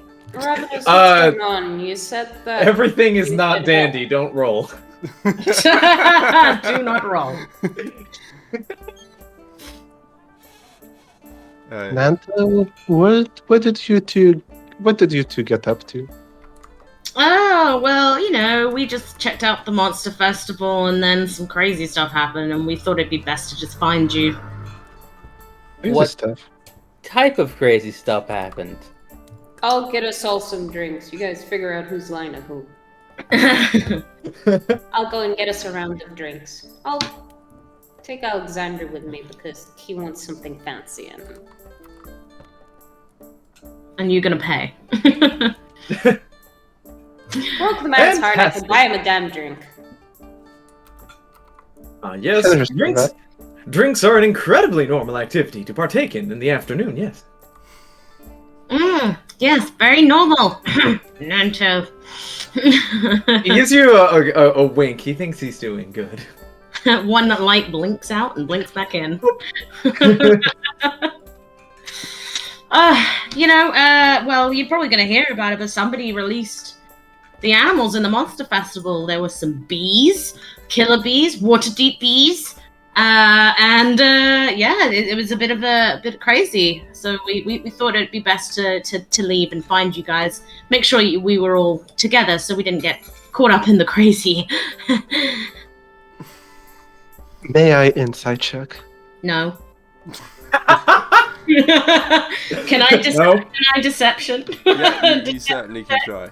Yeah. I would also like to insight. Yeah. Ravenous is a masterful liar. That will be 11 on insight. That'll be a 19. Oh god damn it, Librarian! Yeah, never try to lie to a monk. Well, Yeah. Ravenous lies to everyone, so if that makes you feel any better. She's not gonna start opportunity making liar. exceptions for one person. It's too much to remember. Where is deception? One sec. Deception, eh? I can't read. There we go. 22. Oh!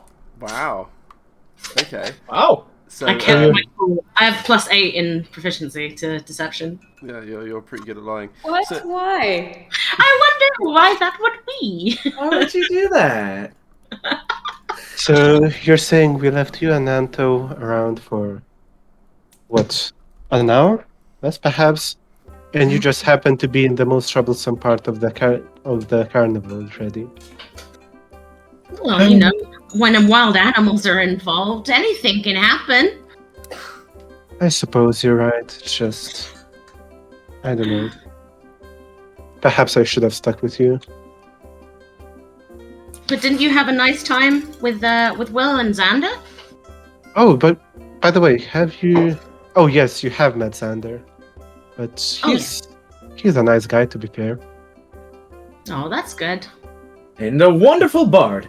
It'll be my pleasure to challenge him to a rematch one day. Oh, I'm sure he will be more than happy to indulge you. He also seems to know Will from back. Way back. Way back.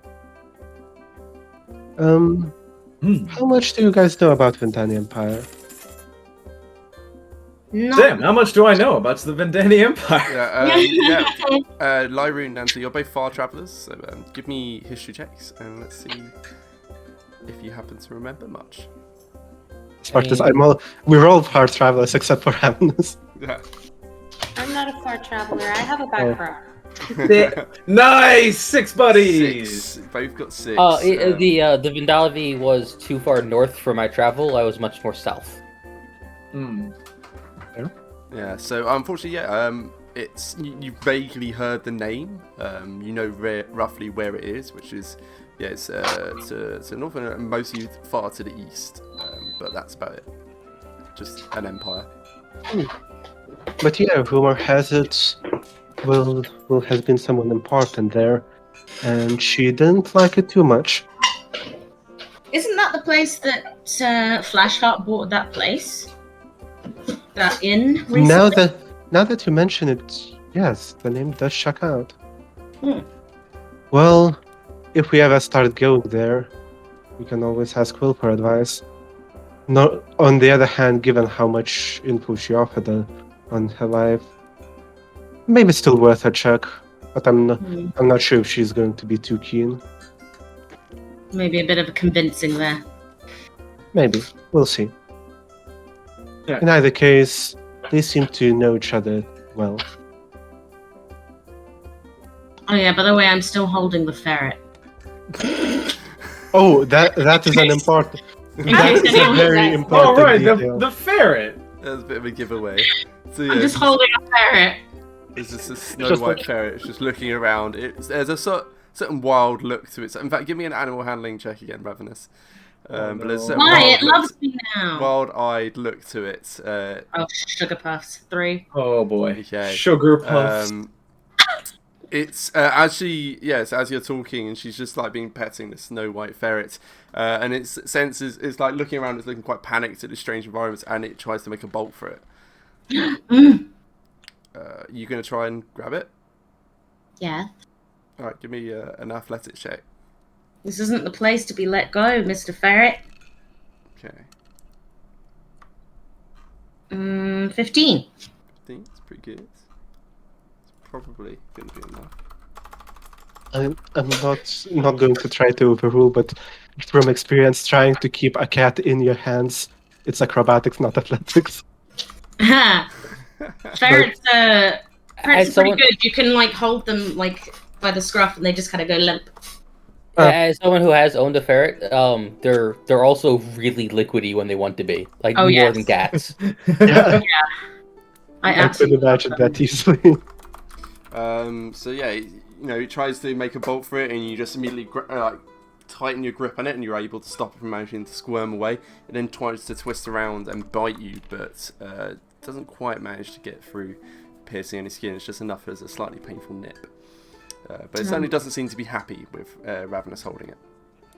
So Burke definitely has noted the ferret, but given everything else you've described, he just assumes that your nervousness and everything is because you decided to snatch a ferret in the chaos, not because you caused the chaos, of course. I was helping.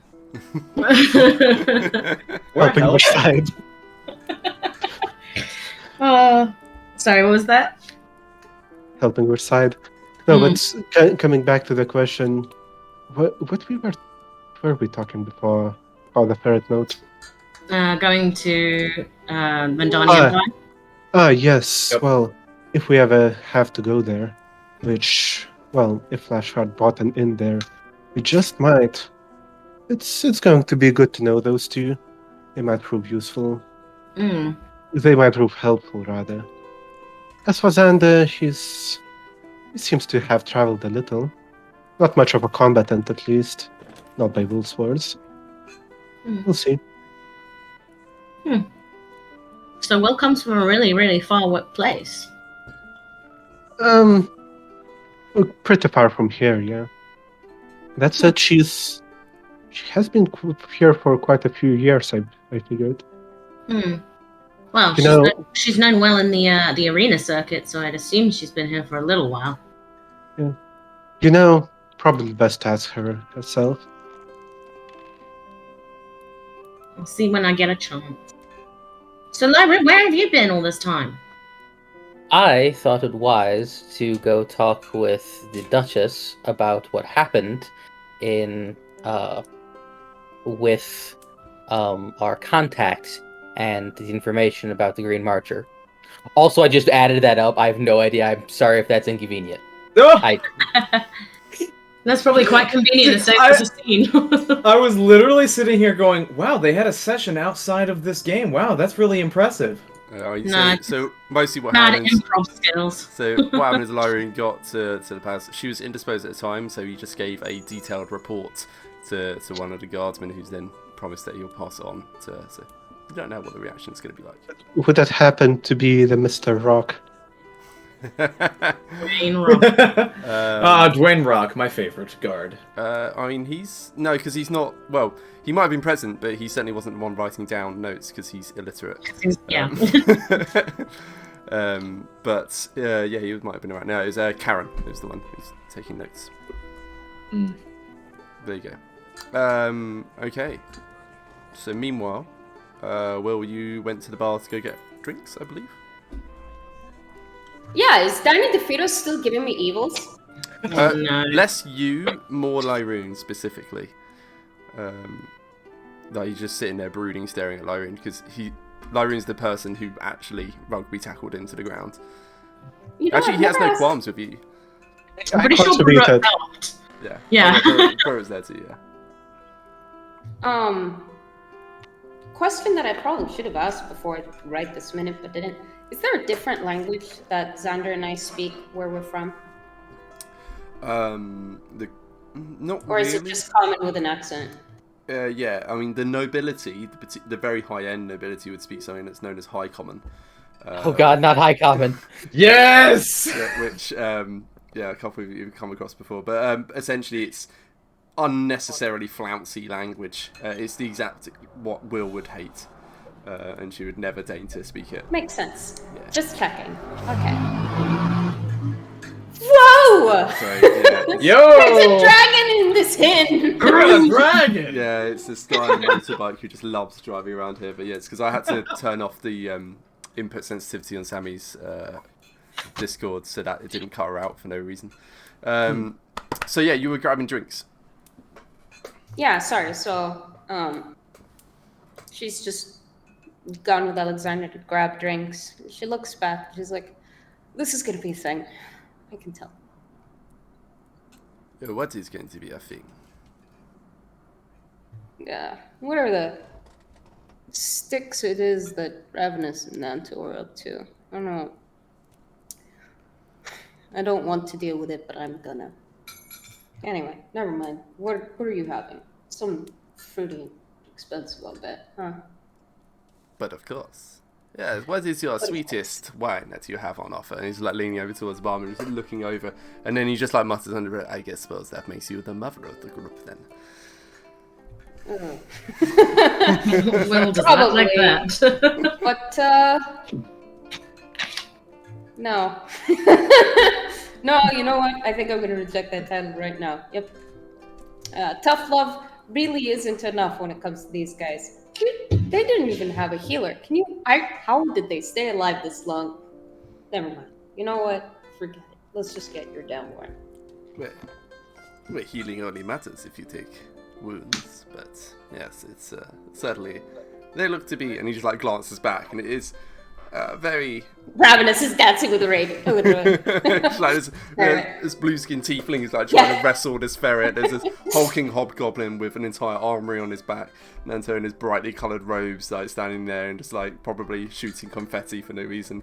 And then Lyroon just standing there looking relatively normal amongst this chaos. And like, yeah, certainly. But pinching the bridge of his nose really hard.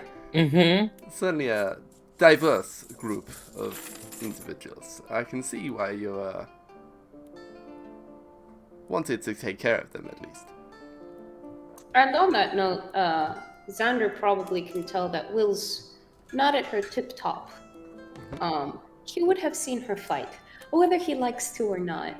And she's, a lot of talk, but obviously not at full strength. So your sweetest wine. And then the barman starts putting out various bottles and he's like, I think yes, this one will do very nicely. I do like the dessert wine. Yeah. To be honest, I think they'd do better off without me, but I don't know. I guess I like them. Well, they don't strike me as the type to just bring someone along for the fun of it, no? They're also not the type to take no for an answer. It's true. That sounds... He just gives this knowing smile and a chuckle. That sounds rather familiar, Will. I could say the same to you. Well, it seems we're all stubborn then. Yeah, well, maybe that's why we get along. And what will you be having? I look at the barman and stare him straight in the face, and I tell him, do you have ale? Indeed. And I say stare him right in the face, but all he can see is her eyes through the helmet. But yes, we have ale, of course. It's... What kind of tavern would we be if we didn't? We brew it downstairs. It's a craft ale. Oh, craft ale. Craft ale, oh yes. Would you like... Think the Onisos, bring on the ale. And I'll have something, I don't know, what would most people like to have? I'll have 3 of those for everybody else. Well, I'm not going to drink this entire bottle of wine to myself. I'll share it out. Sure. Just the 1 ale then. How much is that? So for a fine bottle of wine, I think it's like 15 gold pieces. 10 gold pieces. And then for your ale, it will be a silver. So 10 gold and a silver for the round. Sure, I can do that. Yeah. You went to a high-end tavern. Why do we have Electrum? Nobody wants Electrum. I think it's nobody uses Electrum. Anyway, Willa's gonna just kind of smile and shake her head. You're in your damn wine. Right, I can contribute if you wish. Forget it. It's your tastes I got the issue with. Well, seriously, she points at herself. Bad taste. Very bad taste. Yes, you do have very bad taste, I know. But, some things are excusable. I forgot how quick you are with your tongue. Ooh, saucy. Indeed, like raises an eyebrow in so many ways. Shall we? And I wouldn't know, despite your best efforts. Let's go. And so you make your way back to the group with an ale, a bottle of very high-end wine, and 4 glasses. So, okay. What's Nanto is, of course, partaking in nothing. Yeah, that's why I ordered 3 more, because she kind of looked back and went, not for Nanto. He's certainly too young to drink. So, what's with the ferret? Oh, actually, hey, their table's someplace. It's gonna be hard to drink through my... Oh my gosh. Sorry. Oh boy. Sorry. It's a party now. Yeah, we've got fancy wine. And 2 bards. We are aggressively partying now. Time for a duet. The party is mandatory. Will is going to look for a shadowy corner so that she can drink in peace and take her helmet off. find none. It seems this is a very well lit tavern. There are corners, certainly, but no shadowy ones. But there are booths. Am I able to cast darkness? I cast Hunger of Hadar. I'm just gonna put my gauntlet on top of Ravenous's hand and be like, "It's all right, sweetie." I was gonna make you a dark corner. I know, and I appreciate it. I really do. But I see a booth. Let's just pick that. I mean, I'm probably too tall to. Whatever. Who cares? Burke Okay. just throws a very knowing look towards Xander. Just sort of see. I can see where you get so much excitement from hanging out with such people. Who is that directed to? Mostly towards Will, actually. But then looks over to Ravenous. And you would be Ravenous or Nanto? I'm Ravenous. There's a chance. Oh. You have to think about it? I know, that's why I made the face. I was like, why did I have such a hard time? Yeah, Think about that. you guys sure you're okay? No, I was thinking about being a bit of a trickster there and be like, yeah, I'm Nanto. Missed your chance. Leave Xander alone. He doesn't deserve it. On that note, stop throwing magic crap at Baruch. He doesn't like it. I don't throw anything at him. It's true. We were walking the whole way. I didn't see a single thing that she threw. I did. Listen to Nanto. Yeah? Alright. There was Nanto, obviously no throwing. What happened? Oh, well, she used the sending stones and communicated with Baruch. Mm-hmm. Why did she ask for help? I didn't actually say anything about help. I said, need to find you. Uh-huh. Why did she ask for help? Oh, well, that is simple. He just kind of blinks and then, I don't know. It was a very normal day. Will leans back. Ravenous is just not looking at what's going on and just kind of He gives avoid eye Ravenous a contact. thumbs up. Ravenous kind of just looks at the thumbs up, nods, looks away, and starts trying to feed the ferret some jerky. She's going to remove her helmet. And she's going to look between Nanto and Ravenous. Now, I know that you guys do stuff a certain way here. But if you're in trouble, and you're asking me for help, I'm gonna give it to you. I'm also gonna be real pissed if I find out that you're lying to me straight to my face. I don't need help. We're safe. We are good. Nothing is wrong. That's how you want to play it, Ravenous. I don't see any trouble around here, do you? And Well. she's obviously not happy. And it's not.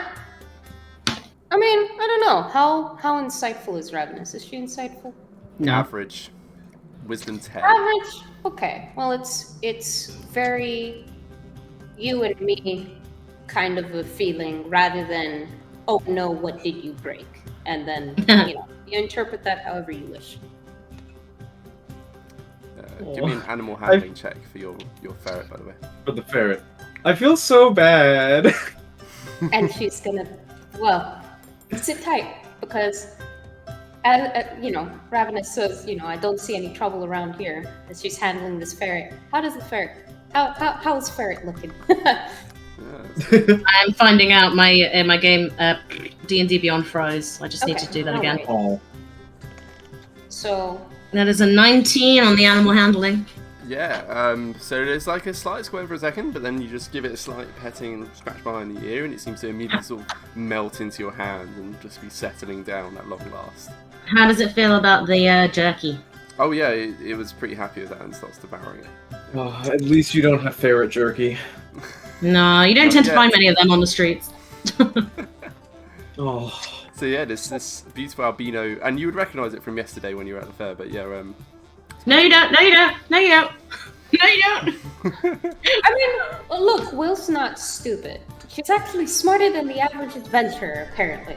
Yeah, but Smarter Ravenous. than most of us. The difference is Ravenous is stupid. Well, Will isn't. You said you had to meet us. You asked us where we were. We saw guards running. You got the fare from me yesterday. She knows something's happening. And she knows that Ravenous isn't being completely transparent. And you guys all can see that Will is not happy about it. She stares Ravenous for a little while. Says nothing. Ravenous is not making eye contact with you at all.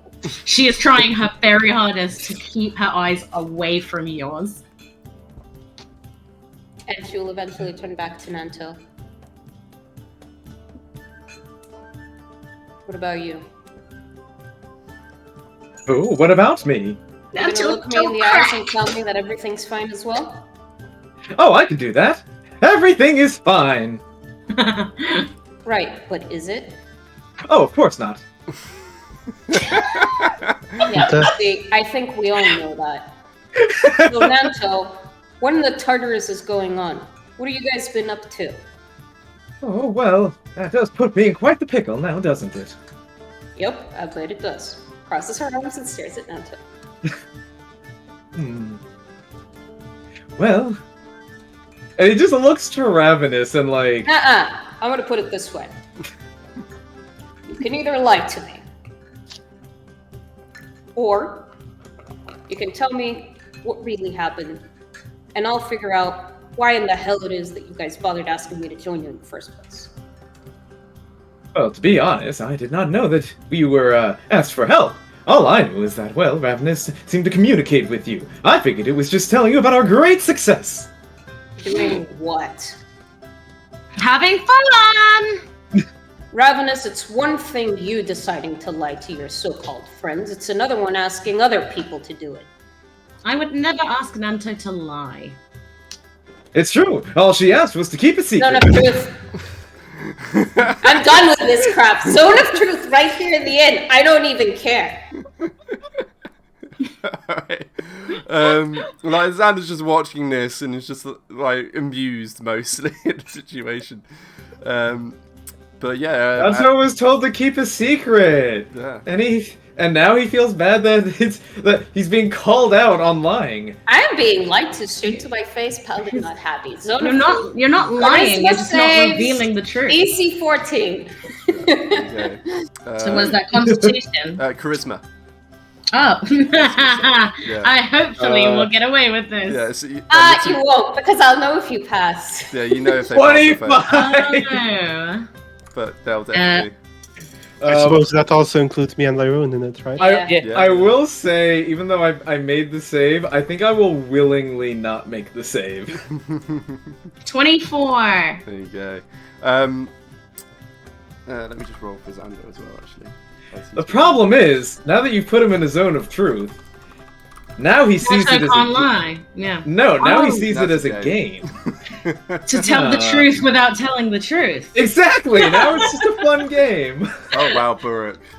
That one, -1 for a 0. -1! Man. It's all fine-ish.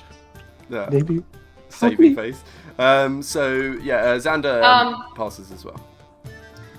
That's okay. Every 6 seconds they need to make the check again for the next 10 minutes while they're in this area. While they stay in the circle. Oh yeah, so this like golden ring of sigils appears on the ground. No, it wasn't. It was plant life, I think, was the theming of your magic, right, Will? So, actually, for everybody that spent a little bit of time with Will, this might not be immediately obvious, but she actually has an even more palpable presence now than she did before. There's just this eminence from her constantly, and all she really did was she huffed, and it's like that thing that's inside of her expanded. It's like the wine that Alexander brought over has just gotten uncorked, the scent of it barely fusing with the air. This small tickle, like a leaf landing on you briefly, and always with all of the stuff that Will does, there's a bright light that expands outwards starting from her. Ooh.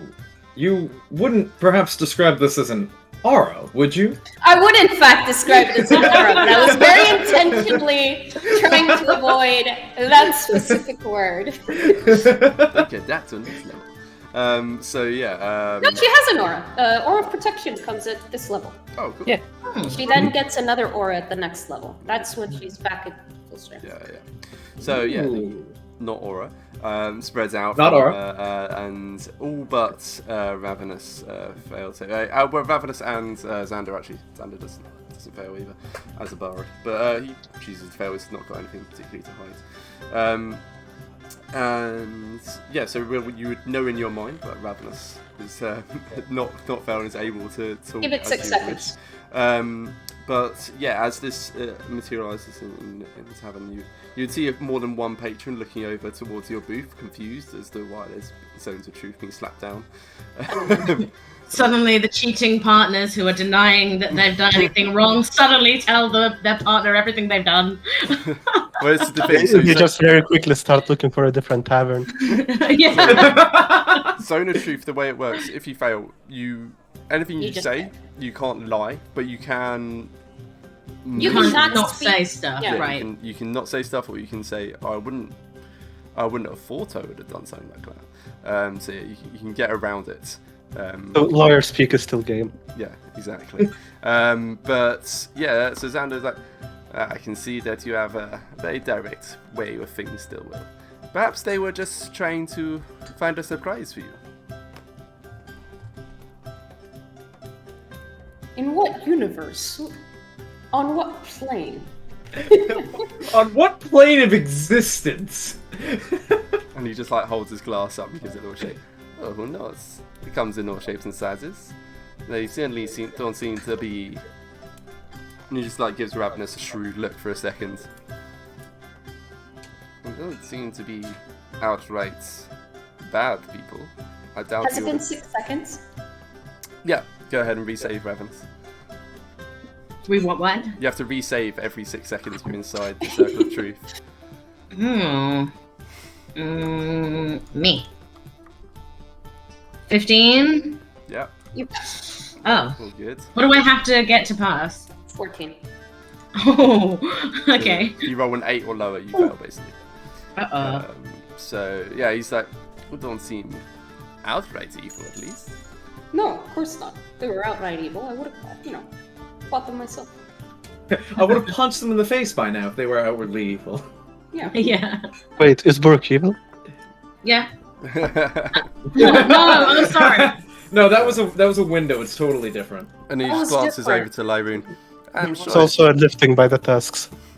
I think that counts. That was just for fun. Glances over to Lyroon and he's like, I'm sure they were just anxious about getting in trouble with their daddy. Aww. Or Papa. Hey. Papa, Mama, don't scold me. Looks over to Will and says, or Mum, who seems to be very disapproving of Do their we really have to put that nickname out so that it's a thing? Do we have to? Are we doing this? Like with her helmet off, she's starting to turn pink a little bit the more frustrated she's getting. You act parental, people would describe you as such. Yeah, well, it's time for some tough love. Where the hell did the ferret come from? Has it been 6 seconds? The ferret come. I think with Out of after the context, answer, I love probably, that. So yeah, after the answer, it probably will be, yeah. Oh, where the hell did the ferret come from? And Ravenous, if you've got nothing to hide, is there a reason that you're not letting me hear the truth with my spell? I picked the ferret up at the Monster Festival. Didn't answer the second question. Some things people don't need to know. Yeah. Now take the save. Damn it. In the meantime, Burke is just pouring himself a glass of that fancy wine, tasting a 16. tiny bit of it, Pass. and just kind of tasting it. It's not quite his taste. I pass you the ale. Why do people? I'm too drink busy to this? drink. Have my ale. So yeah, I mean, tasting the wine, it's a very sweet dessert wine. It's the kind of thing you would normally have after a meal with your dessert because it complements it. But apparently, this man's We're decided about to have just desserts, so it's fine. Hey! Is that the episode name? Just desserts. Ooh! Chapter time. Okay. So, Ravenous has said, some things aren't for everyone to know. Yeah.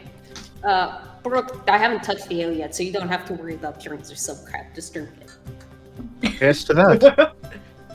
I suppose we'll leave you some of the wine then. Great. I think I still have some ale.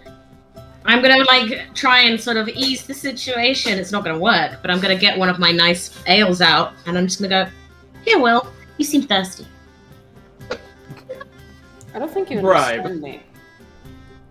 Sorry, I didn't hear that. I don't think you understand me.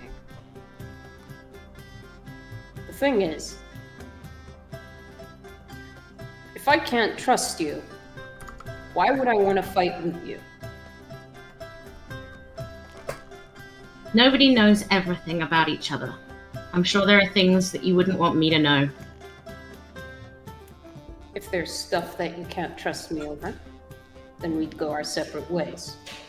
That's the way this works. I trust that you keep things that you need to keep to yourself. Well, I don't. And that's why we're doing this. I need to go let this ferret go now. Ravenous just literally gets up and starts walking out. No, you don't. Oh, I do! Zone of truth! I grab her tail as she's trying to leave. You can certainly And try. pull her back. Okay. Athletics? What, did she grab my hair? She's going to try and grab your tail. Oh, your tail. Oh, my tail! Yeah. Sorry, that's fine.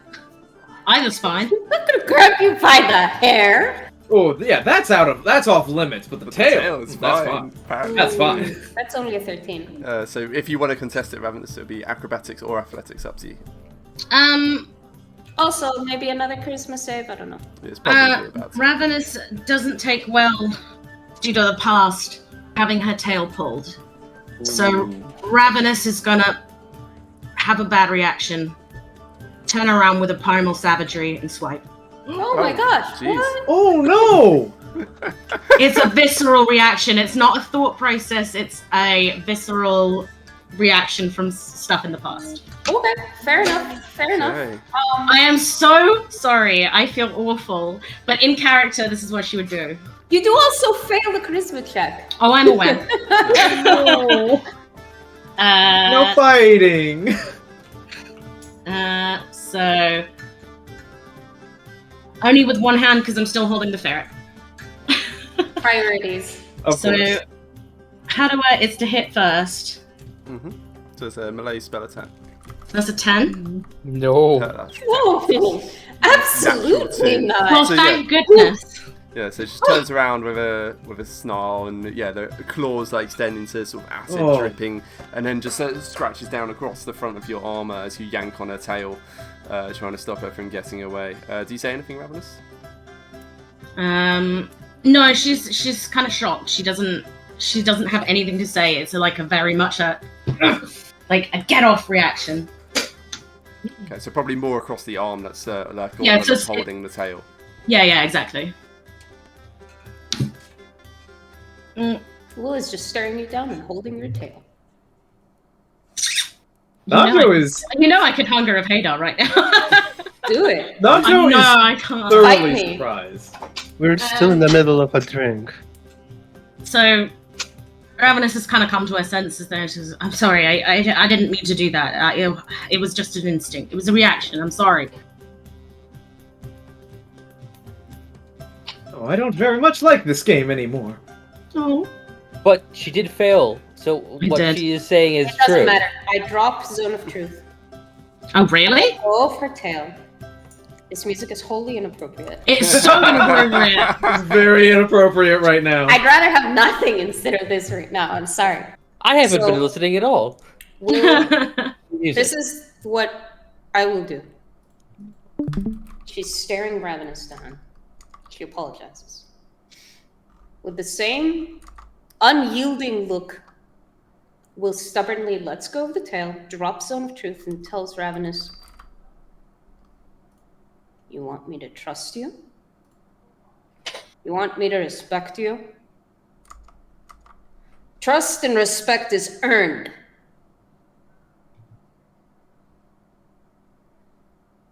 Now, if you want me to trust you, you better start acting in a way that makes me do it.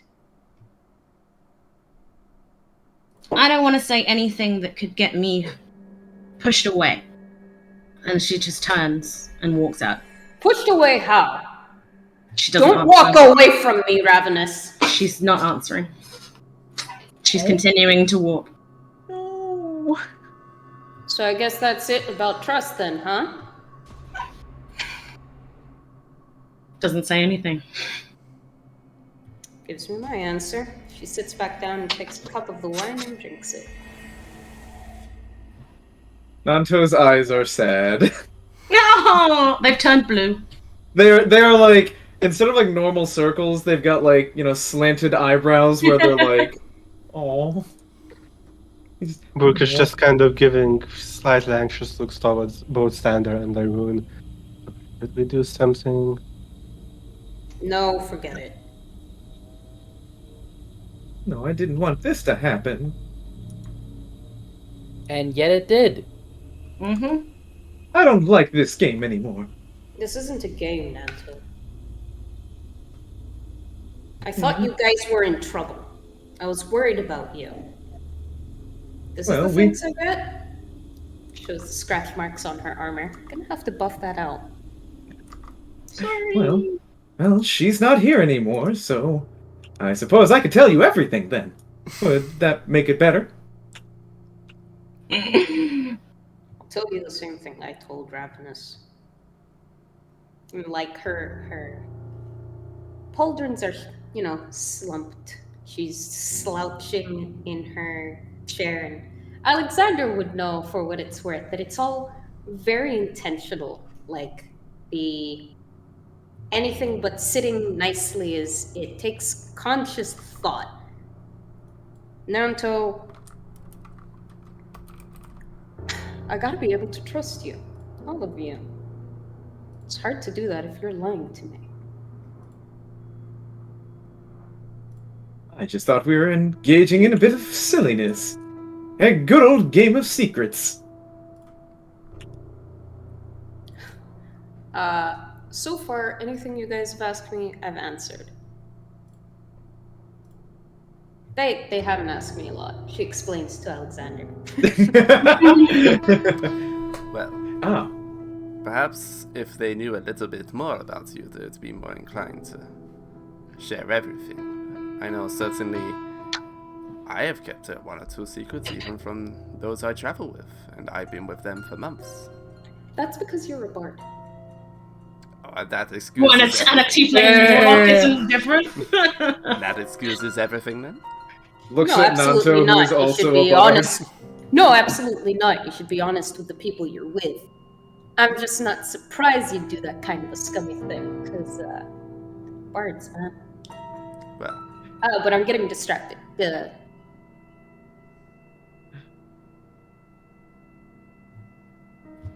Nanto, you can tell me what happened or not. The thing that I've got a problem with is, I don't know, you guys are fine, that's great, but why wouldn't you trust me? Well, it's not a matter of trust at that point. I made a promise. Alright, keep your promise.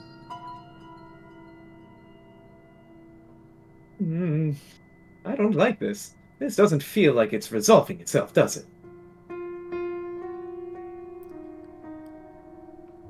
You guys are obviously used to doing things a certain way. I really don't like this music right now. Oh yeah, my it's so god. creepy. Sorry, I'm gonna quickly go I think to it's the spot bathroom. on for what's... No, I don't like this. I do not like the energy we've created in this game right now. But on different, I don't know what kind of music accompanies this angry conversation. Look, you I guys don't are want it to be obviously angry. used to doing things a certain way. I'm more the blunt, honest type, frankly. And if I got something to say, ain't even a dragon gonna stop me from saying it. Seriously, it's gotten me in trouble. Oh, sure, that's all well and good. I'm not gonna have you pick between me and Ravenous. That's it. There's not more to it than that. I won't do it. I'm not that kind of clone paladin. Yes, I quite don't enjoy being in the middle of things.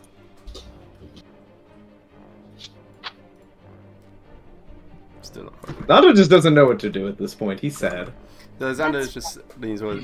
I don't think that any of you, well, unless you are utterly unwilling to be.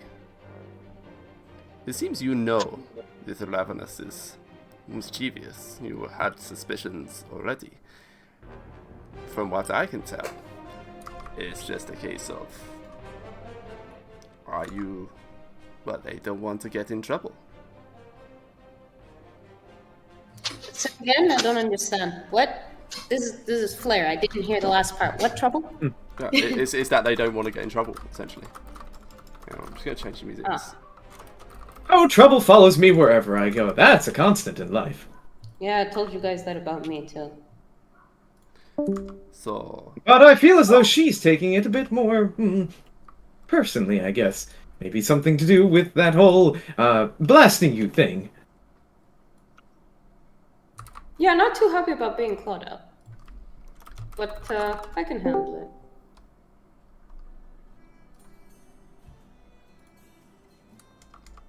I feel as though there's definitely much more to this. And thinking back on it, I did have a pretty enjoyable time, but things did get a bit out of hand. Perhaps she fears, Nanto. Hmm? You can keep your promise. In fact, you know what? Why don't you guys, finish off this wine? Don't worry, Xander. I got better stuff, alright? Well, I doubt that, but I'm sure you'll like it more. She crosses her arms and gives him a look. And where has doubting me gotten you in the past? Well, not in the grave, at least. I'm not dead, so there's that. Is that the bar? But sure. Alright. Enjoy your lovely ale. I'm sure it's very good. Tell you what. The wine I replaced this with isn't as good as your fruity dessert wine. She would probably be able to name it, frankly. The wine I replaced it with isn't as good as this Merlot. I'll buy you another damn bottle, alright? Just, Lyroon. Yes. Whenever Ravenous gets back, make sure she's alright. Tell her we gotta have a talk. Me and her. Okay. Thanks, bud. She'll stand up. Like I said, enjoy your wine. Xander, I'm about to make you eat your words. Come on. Well, I hope they're as tasty as this wine was, but okay. It's better. No, my words. Then wine? That won't be hard. Wine's not that good. So he'll set down his glass. Well, it was a pleasure to meet you. Don't lie. Well, it was.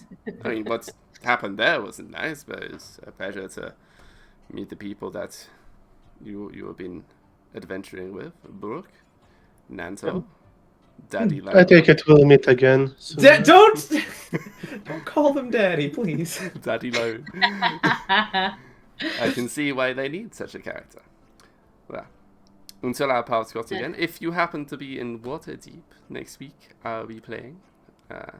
It'd be a pleasure to see some friendly faces. Perhaps we can even have another little battle, Nanto. Oh, I would thoroughly enjoy another Battle of the Bards. What better way to hone both of our skills at once? Exactly. And, well, or perhaps we can even plan to play something together. Who knows?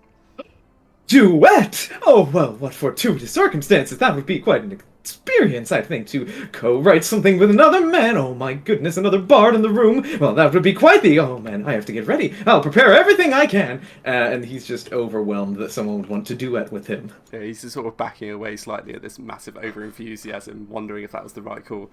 But you did win the Battle of the Bards, so it probably is that. Well, until... Well, if you were in Waterdeep next weekend. Otherwise... Of course. Alright, Will, show me this wonderful wine that you are boasting of. Yeah, she puts her helmet back on, swing by my place, grab the fruity tooty wine, and then maybe you'll be interested in watching me wrestle. I don't know. Not like that. She looks at Baruch and points a finger, judging. I mean, Baruch just kind of looks at her a bit confused, but... I mean, if arena fight's what you want, go for it. Well, I told those luchador-looking guys that I'd fight with them today, so... Right, you did. Oh, the wrestlers. Yeah, the green mist. Yeah. Oh, yeah, I hand back this sending stone. Ah, yes. Everyone, you might want to keep that one. You Thank will you. make a better use out of it than me anyways. I still have the other one, by the way. yeah, but they're once a day. No, yeah, 25 up to 25 words once a day. So I could still technically send more. No? Oh, okay. It's like a message of 25 words. Right. But the way we've ruled it on these ones is like use it, and it's like sending stones. So sending spells. So then that person can reply, and then so each stone has a charge. But I think because Baruch didn't reply right away, you had to use a charge on the stone. Okay. Yeah. So, Sure. but for future, worth knowing. Right. So you guys make your way out. You got your Will sending stone. essentially is just like, I'm the problem here, is her interpretation. No. So she's removing the problem. Here we go and again. do the rest of the I'm thing. so sad. What am I supposed to think?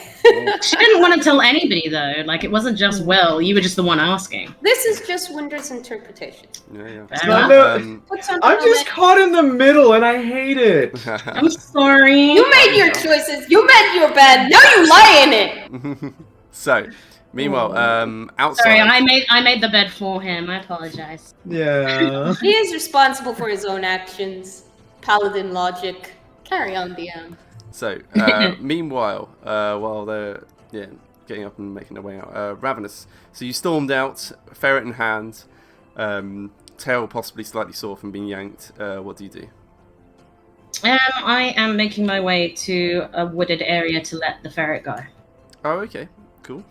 That probably is towards the Monster Festival. That's the nearest wooded area. Okay. So you make your way towards the Farmer's Gate exit. You can see, it's the same festival just going on all around you. There's a few interesting stalls that try to grab your attention, but you're probably fairly single-minded, I would imagine, about this task. And you got this ferret. It seems to be fairly calm in your hands now. You've fed it, you've petted it for a while, and yeah, you get to out of the gate. This bright white ferret in hand, and yeah, you in the woods. What do? You just letting it go? You saying anything? Doing anything? Yeah, I'll give him a little look at. I'll hold him up under his little arm so he's all floppy. Oh, yes, I love that. It's just the best. So I just hold him up and I look him in the face and go, "Okay, well, now it's time for us to part. Hopefully, you feel a bit braver than you did before. You seemed really scared, but it's time for you to go." After being nearly suffocated, I hope you're braver now. Yeah, well, no, it's because he didn't want to come out the cage. So Ravenous was like, "Oh God, I've got to let him get out." So put him in the bag. That's why. So yeah, she just. Am I echoing to anyone else, by the way? No. Okay, I'm hearing an echo of myself. Anyway, so yeah, she just tells the ferret, "I'm sorry you were so scared, and I'm sorry I put you in a bag. I didn't want to do that, but needed to get you out of there so you could be set free. Well, here's some extra jerky." And then he says, "Okay, time to go." And then puts him on the floor and just watches him go away and just waits. Cute. Okay. Do you use your ring at all, or is this just? Oh no, she's forgotten about the ring. She's just having that kind of conversation, assuming he understands. Okay. Not using the spell to be able to talk to animals, just talking at No. them. Okay, so yeah, you can set them on the ground. She has the ring, but she doesn't remember at that moment. Yeah. Because she's a bit flustered from what's going on. Okay, so he's just looking around, sniffs cautiously, and looks back up at you. Doesn't seem to have understood any of that conversation, and has no inclination to run off. It seems. Give me a. Yeah, give me an animal handling check. This will be like a nat. This will be a nat 1, I bet you. This is more. I would have said insight, but I think this is better. Straight 10. Okay. From what you know of ferrets, and the fact this is in a cage, and it seemed quite nervous, and it doesn't seem to be running off for freedom at the first available opportunity. Yeah, I think it'd be fair to say you don't know. It doesn't seem to want to immediately run away anymore. So Ravenous kind of cocks her head at him. Just like, why is he not running for freedom? And then she remembers the ring. It's like, wait, I can speak to this thing. So she goes, rummages in her bag of holding, pops the ring on, and activates it. Yeah, I don't know how it works with that. Essentially, it's got a trio of gems along the surface. After attuning, you know how it works. So you basically press 1 for the fear spell, 1 for speak with animals. I think there's one that's some kind of animal control as well. But I assume you're just using the speak with animals one. Yeah. I don't want to control it or scare it. That would be mean. Yeah. Exactly. Okay. So presses the animal button, speaky, talky animal button, and says, "You're supposed to go now. I'm letting you go back home." Yeah. Eyes widen, ears up, like confused, and like scattering back a little bit, like, "You're talking. You're a person. You're talking." Oh, it's this thing. Also, Vlad's become rhythm. Yeah. I don't know how. Oh, he gone. Oh, there we go. Yeah. Vlad, He'll be back. He'll be back. He's not needed. Okay. And I'll be back because my dog is whining. But Aww. yeah, he's been whining for a while. I'll be back. Okay. All right. Cool. So, just points at the ring. Goes, "It's this thing. Normally, I don't speak to animals. I don't know how. My friend does, but I can't do that." Right. He just like looks around nervously at the woodlands around him. I've never lived outside of Cage. Cage is home. What?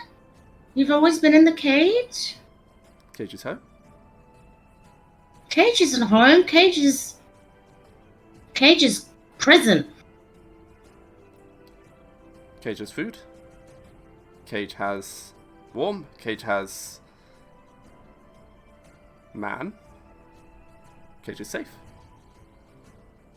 Wood's not safe. He just looks around and you can see he's like nervous. Well, I don't want you to go back in a cage. That just means that you're stuck and you can't do anything and you can't go anywhere and someone's telling you what to do and controlling you.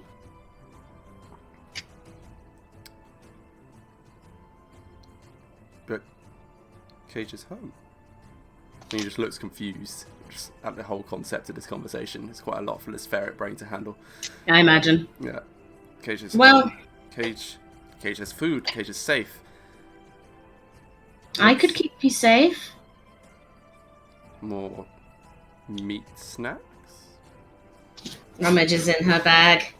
I have some meat snack. Takes a little bite because she's not eaten in a while since breakfast, and then gives the other half to the ferret. Devours it. Providing meat snack. Keep safe. I will always keep you safe. I don't want any animals not to feel safe. Then you are Cage. We'll work on that. I don't want to be known as a cage. You are Cage. And it just scampers up. You are the cage. you are in fact Cage. You are the cage. Starts sniffing and then proceeds to stuff face into wherever you keep your jerky. That would be the bag of holding, so that would be a suffocation nation, so I don't know about that. Just Maybe not. Sniffing cautiously at the mouth of the bag of holding. Meat snacks. Okay. So just picks out the pouch of meat snacks and just pops them into like a side pocket. It's like, you can stay in there. Holds the pocket open. And then she dives in. New cage. Oh. Oh no. I don't want to be a cage, but that's so cute. Oh. Cool. Okay. So Now what? that'll be my... Well, I guess these guys will have... Oh no, Yeah, it's quite important where you're going and what you're doing for what happens next. Okay, well, I guess I'll make my way back to where we're staying, but I won't go in. I will walk up the side of the building and just keep an eye out, because I want to make sure everyone gets home safe. Okay, so you're heading back to the River Shining.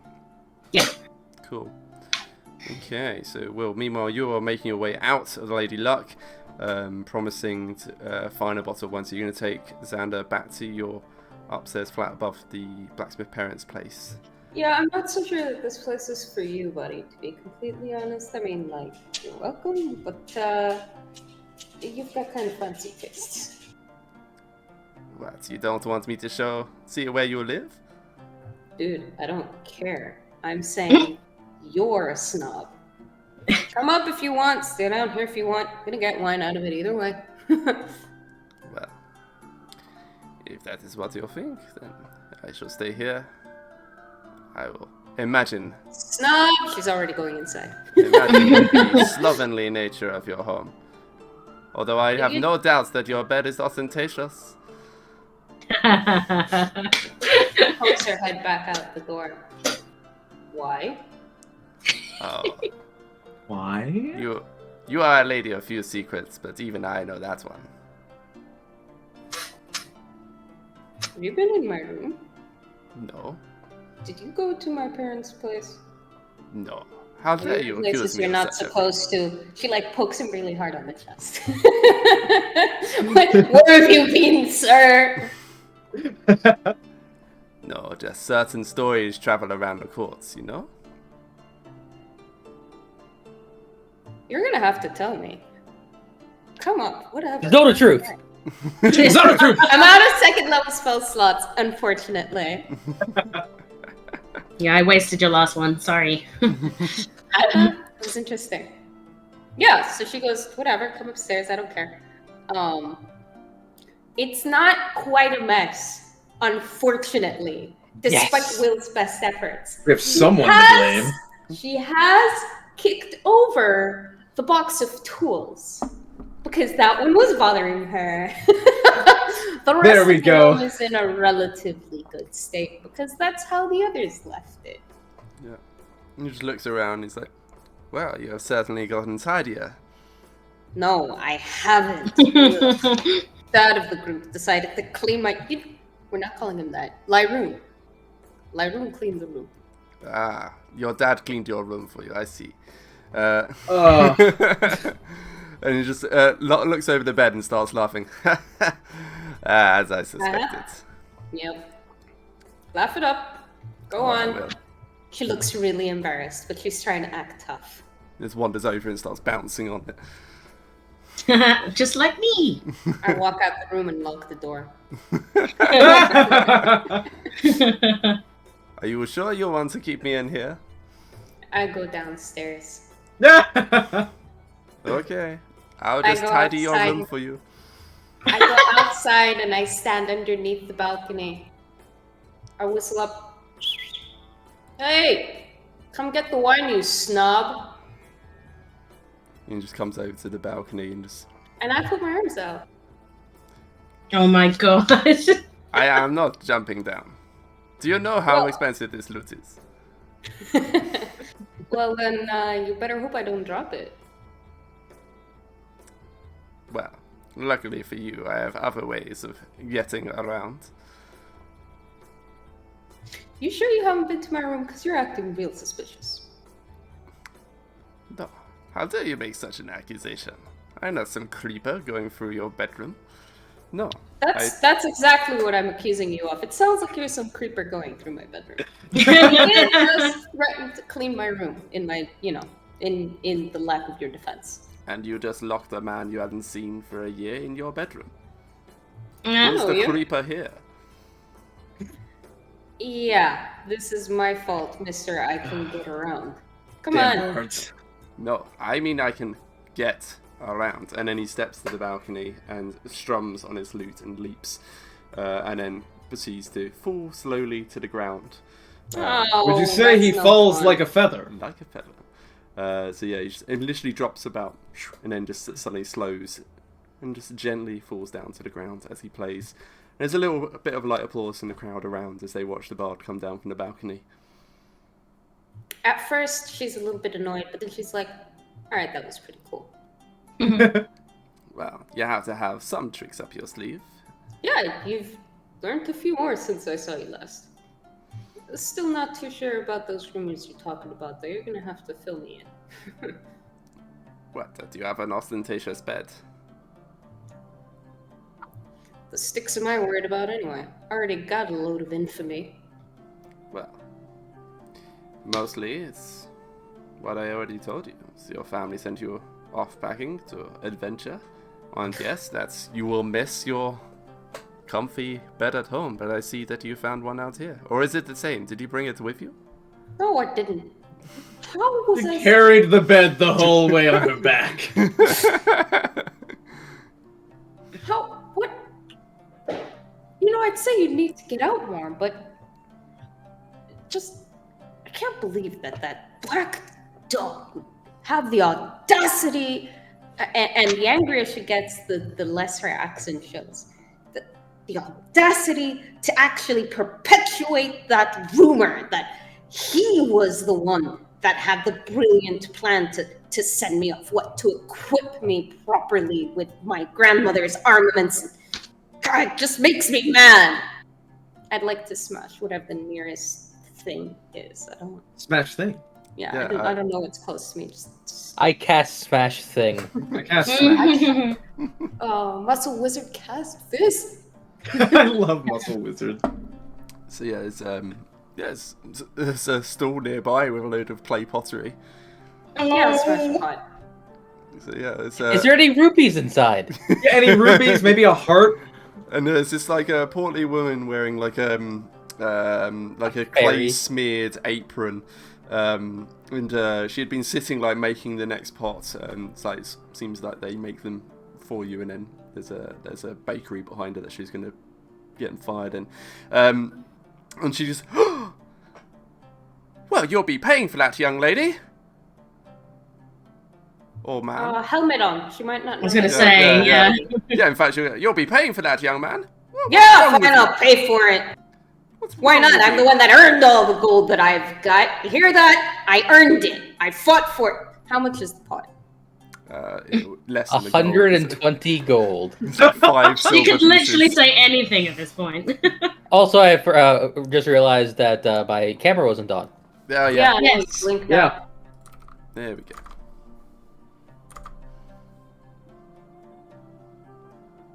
Yeah, how much is it? 5 silver pieces. Costs more than a nail. Yeah. It's handcrafted clay pots. Just think about your actions, young... And then she thinks for a second, and she thinks on your voice. Young lady, yes. Her voice would sound a little bit weird because it's coming through the metallic helmet. So that's the one thing that I felt was like, yeah, okay, she could pass like a dude. Yeah. But in any event, she's like, 5, dude. It's more than a nail. And this is like Will's bar for value, right? Because it costs more or less than an ale. Yeah. Whatever. Here. She'll give her the 5 silver, and then she'll give her another one. Not your fault, my black dog is a gossiping old woman. I really am spending more money on breakages I smashed than anything else. And she just looks confused. Like, well, I don't know what your dog's doing, but don't take it out on my pottery. No, be off with you. Yeah. Art, look, I'm sorry. Hey, okay. she is not taking it out on her pottery. She's taking it out on her own pottery. She bought it. She can smash whoever she wants. I bought it and then some. Yeah, I give her 6 silver. Yeah. She just takes it, slightly appeased, but still shoos you off. And I give Xander the wine and I go off. After everything he did, I forces her accent back on again. I ain't too happy about it. Well, I hardly imagine that's what he was aiming to make you happy with it. He was aiming to save his own honor and perhaps steal some of yours. Great, yeah, because I got loads to go around, and the whoring, drinking man is got so much chance of reinstating himself. Please. Well, if it wasn't for my sissy, that whole place would have been crumbling to pieces by now. Well, what it is that he's still doing his very best to accomplish such, but I don't think it's that unbelievable. I think it's entirely in character. That's the one thing I never really could do. Yeah, you don't want to hear me complaining. You want to watch me wrestle? And you can see he looks a bit confused for a minute. Wrestling? Yeah, there's a bunch of wrestlers. I asked them to show me how they fight. They invited me to a match. Well, as an aside, I believe I wanted to cheer them on that, right? Yeah. It's true. You would notice it's at midday. That eyebrow wiggle. Do it again. Do it. That's insane. Oh my lord. That is fast. Yeah, you would notice it's set for, I think it was midday at the Monster Festival. Which is right now. If there is still a Monster Festival. And the wine that I'm handing him over is the one that I got from... Yeah. Oh, I don't remember his name off the top of my head, but I wrote it down. The Noble. So I got the really nice wine. Yeah. These are the fine ones. Oh no, not from Flashlight. This is from Masalas. Masalas. Yeah, the Venzani envoy. Yeah. So he looks it over and this wine was 15 gold pieces. Yeah. So if that's a scale for what's better, this is in fact better than what he got at the end. And he just looks over. Why on earth are you carrying wine like this around? Did I tell you or did I tell you? Oh, yes. This is technically finer. It's not a dessert wine, but it's a very fine wine. Well, obviously somebody's... You know what? Alexander, just embrace the fact that you're this fast-talking, quick-witted, slimy creeper who is really damn good at music.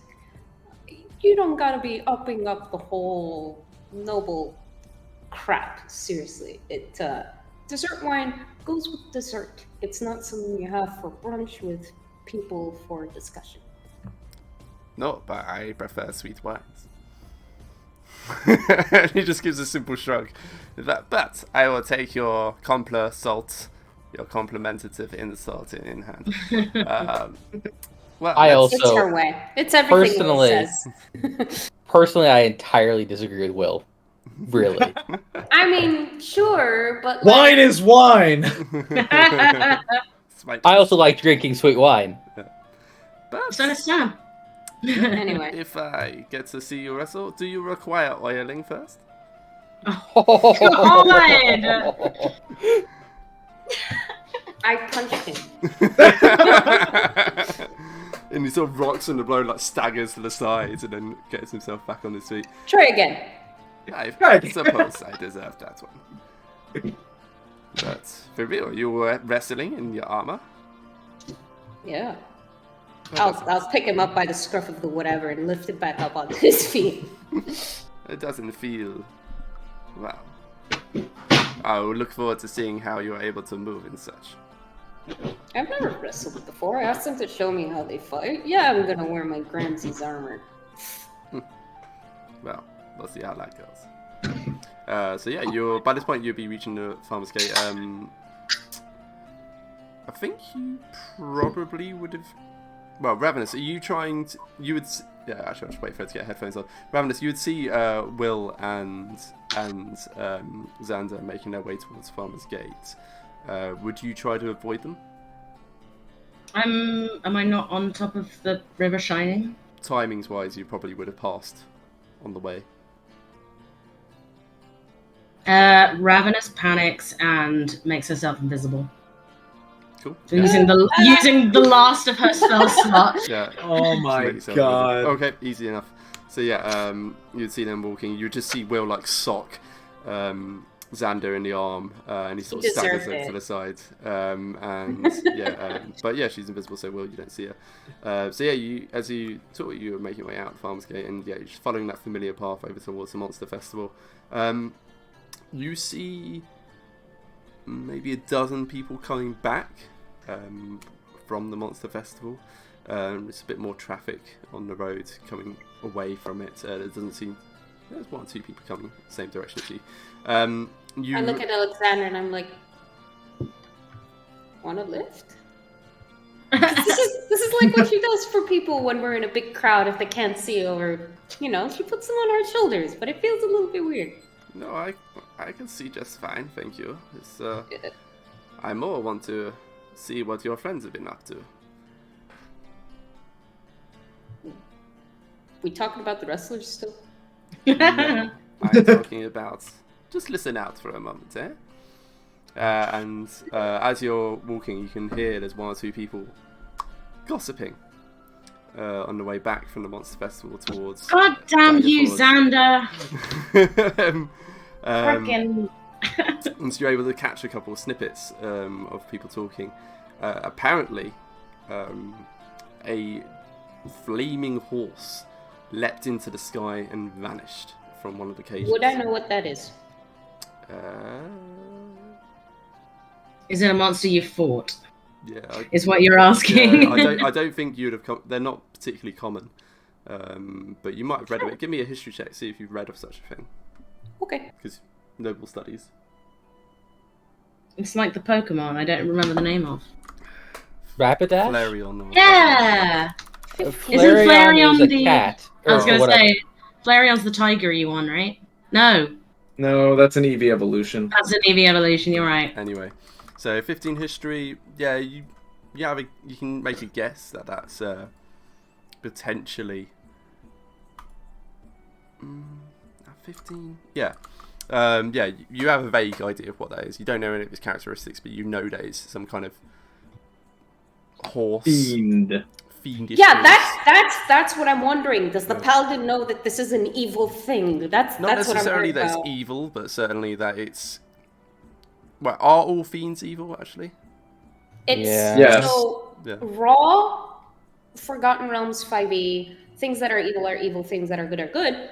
But you're the DM. You tell me. No, I mean there can be exceptions, but no, I feel it's complicated. Yeah. Is it like the vast majority are evil, and then there's a select few that break the mold? It's more like circumstantial. Just the ones you've read of tend to be used by evil masters. So it's the typical like mount that like a dark lord would be riding atop in the stories that you've read of.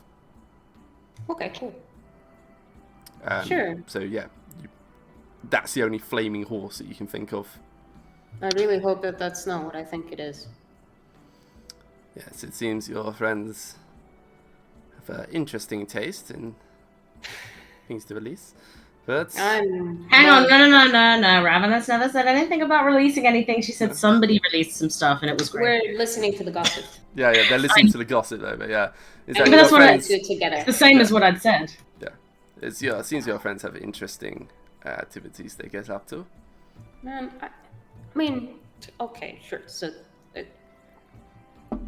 dangerous monsters. I can fight monsters. I can handle that.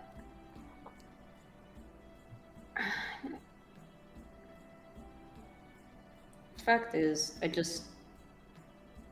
figured if I'm going to be fighting with these guys, that maybe they, I don't know, trust me.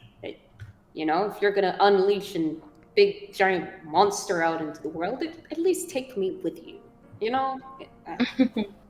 Well, I suspect that it was just the two of them doing such a thing for a reason, no? You don't take your daddy when you go out to do mischief. You gotta stop calling him that. And you don't take your mother either. I really don't think that they think of me that way. Well, then why do you act that way? I don't know. I really don't. Well. Stop making me think. Come on. Stop making me use my brain. I don't want to identify my emotional reasonings. We have the same in our monster festival, you know. What? There is a mom and a dad. Well, more like two dads, but one's more motherly. I think you'll always find there is someone who takes on such a role.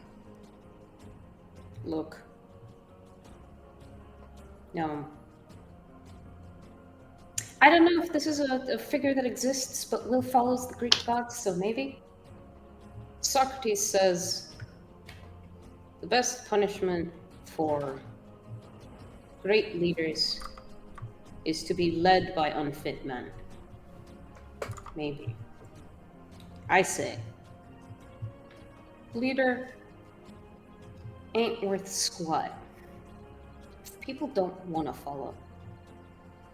So, it's one thing saying that there's somebody who, yeah, okay, I want to take care of people. But, they gotta want to be taken care of.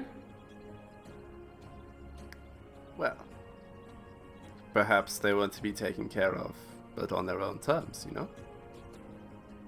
That's not being taken care of. She, like, messes up his super pretty hair. Probably cares about where each curl falls. Yeah, no. Oh my god. There's like a a thin sheen of some kind of grease or mousse left on your... Whatever! It'll, like, what is the name of it? Pomenade. It'll WD-40 my gauntlet. It's all good. Yeah, no, it's... As I say, if you were going to do a mischief... Well, if I was going to do a mischief, I would probably not tell the heads of the festival about it. But if I got in trouble and I needed help, that's who I would ask. Yeah, and what kind of trouble would you be getting yourself into, huh? Goody two-shoes? Oh, you could be surprised. I just found myself locked in a lady's bedroom earlier. Please, I ain't no lady. And she says that, and she kind of realizes that, you know, who she's talking to. Mm-hmm. Yeah. Well, let's see this lady wrestle, shall we? You know, I'm starting to remember why I left. Yes. Well, it's good. Then you won't grow homesick. Not going to be a problem. The only thing I'm worried about is my sisters. That's fine. That's the one thing that I couldn't really figure out. What? That they're willing to stay? No, just... I didn't tell them where I was going because I figured they'd tell, you know, the people I was adventuring with. Ah. Well. So, you know, you're sworn to secrecy. Yet another secret to add to the pile. I suppose I can manage. There's a small pause, but... Thanks, Alexander. Really. What? You're a nice guy. Well, I can't say I don't try. Can't you? No, I really do try. But... I actually do try. Very, very hard. This doesn't come naturally to me. I try very hard every day. Alright, let's fight some frog people or redheads or whatever. You just look. And, frog people. Yeah, sure. Okay, I'll watch you Shouldn't he know who they are? Aren't they like part of the same troop? Oh yeah, yeah, no, it's a good point true. actually. Yes. Yeah. Yes, the Green Menace. Yeah, that's the one. I That's have yet to see him lose a bout. I can see why now you want to keep on the armor. You are looking to avoid his poisons. It's very smart. I like it. Yeah, sure, that's the reason. But I'll have you know, they actually Hey, gave up in the last fight against Auntie. and friends. Well, I look forward to hearing the story behind that one. Yeah, I'm sure that they'd tell it better. Oh, I'm sure Hey. I'll add suitable dramatic flair. I'm here. Waves to them. And I'm very conscious that I've been doing a lot of talking this session, so maybe we just whoosh, the wrestling happens. What's everybody else doing? Yeah. So we'll Do you want to to do you want to do that PvP play by post? It's fine. yeah, we'll see. Nanto, Lyroon, Buruk. If you just do a little bit of chat, I'll look at Lou and then I'll wrap up. Alrighty. So just to post everyone storming out. Ooh. Yeah. Hey, no. I didn't storm. I stubbornly walked. Me too. No, you stormed. Oh no, she Come didn't on, you storm. storm. She was No, walking. no. Both of you tantrumed. I'll take it. Yeah. I wouldn't say. I mean, I guess it could be a tantrum. Like the way I saw it is that Ravenous basically just didn't want to engage, and just walked away. Just didn't listen and walked.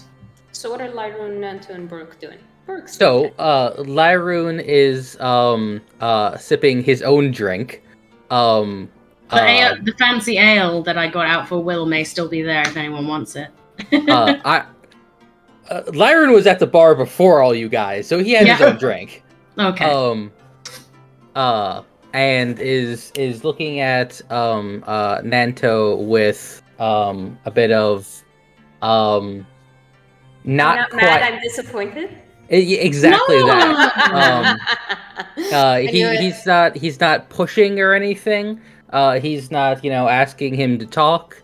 He's just simply saying calmly that whatever happened out there, it most likely won't stay between all of us there. All of the people that were there, things spread out, people talk, things have a way of getting back to you. Oh, well, of course. I wouldn't expect anything less. People have eyes, ears, and everything, Especially me. But yes, I definitely have human eyes and noses. Yeah. But it's not Ears. But unfortunately, I made a promise, and it's not whether or not someone else mentions it, it's whether I mention it.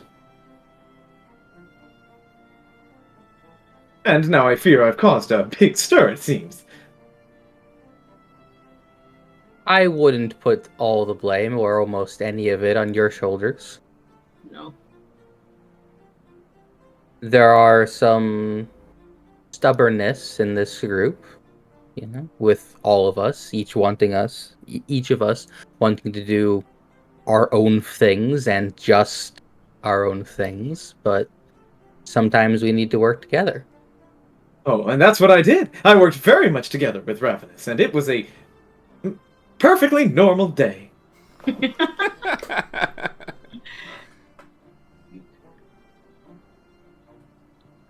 But you could talk to anyone around the Monster Festival and they'd be able to tell you more accurately. Wink. Oh my gosh. Blink.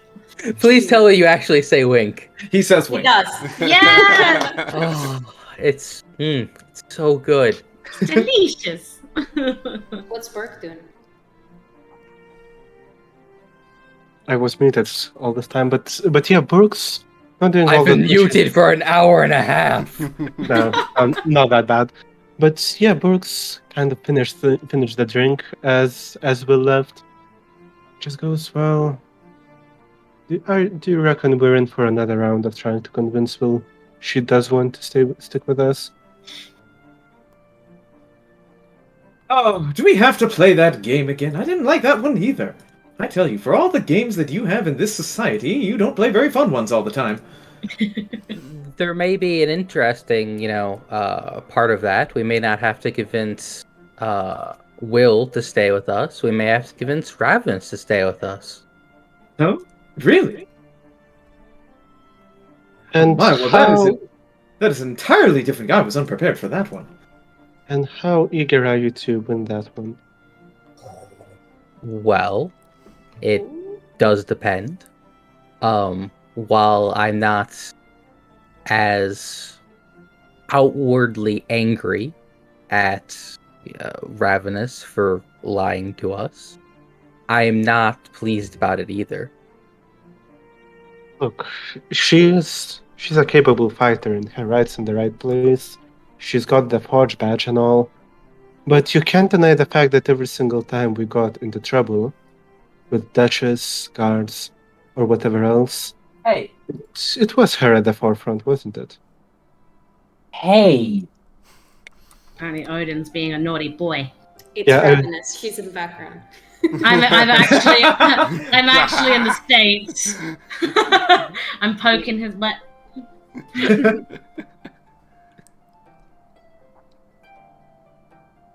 Well, I would hate to admit it, but I can't deny that she has been at the forefront of many misgivings. But a little mischief in life never hurt anyone, until it did. But you know how the saying goes. But it did. That's the point I'm making, Nanto. It did. Oh.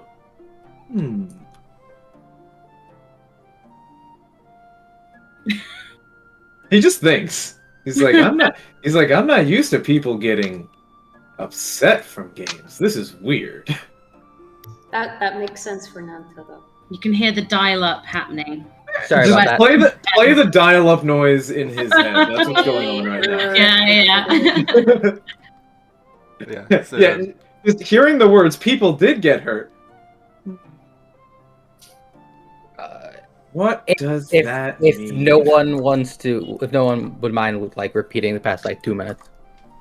It's not much of substance happened. It just Nanto mentioned, well, yeah, she does have some mischief, but no one's been hurt. Brooke, well, they have. And Nanto is dial-upping. Yeah. It's not a discussion he was ready for. I mean, Brooke's not ready for this discussion, but... And this is what I bring to the table. You're welcome, Internet. I'm here for strife.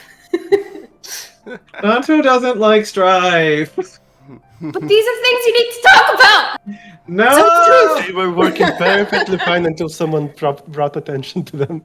We were working just fine until someone harped on it. Look. No, okay, just Will fine is an exaggeration. You she causes problems. Y'all didn't listen. This is what happens. I said it. I said it before it happened. Carry on. But yeah, basically it's that Brooke's saying when there are problems, it's usually Ravenous at the forefront of them.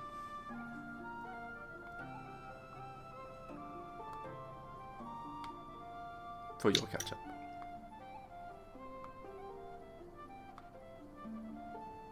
Wanna add anything?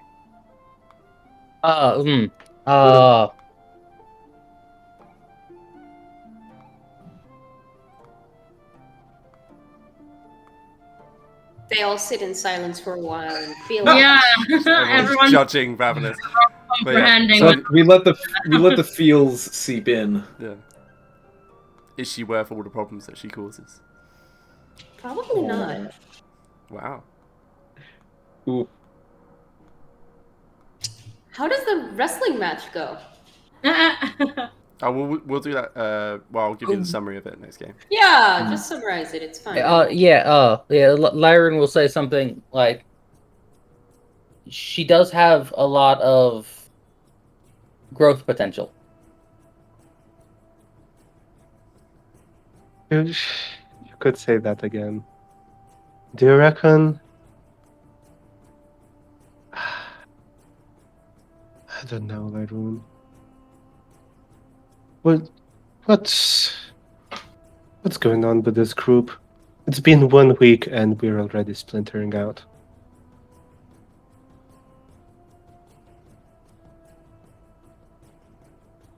Well, I just very much don't like the way that everyone has to, I don't know.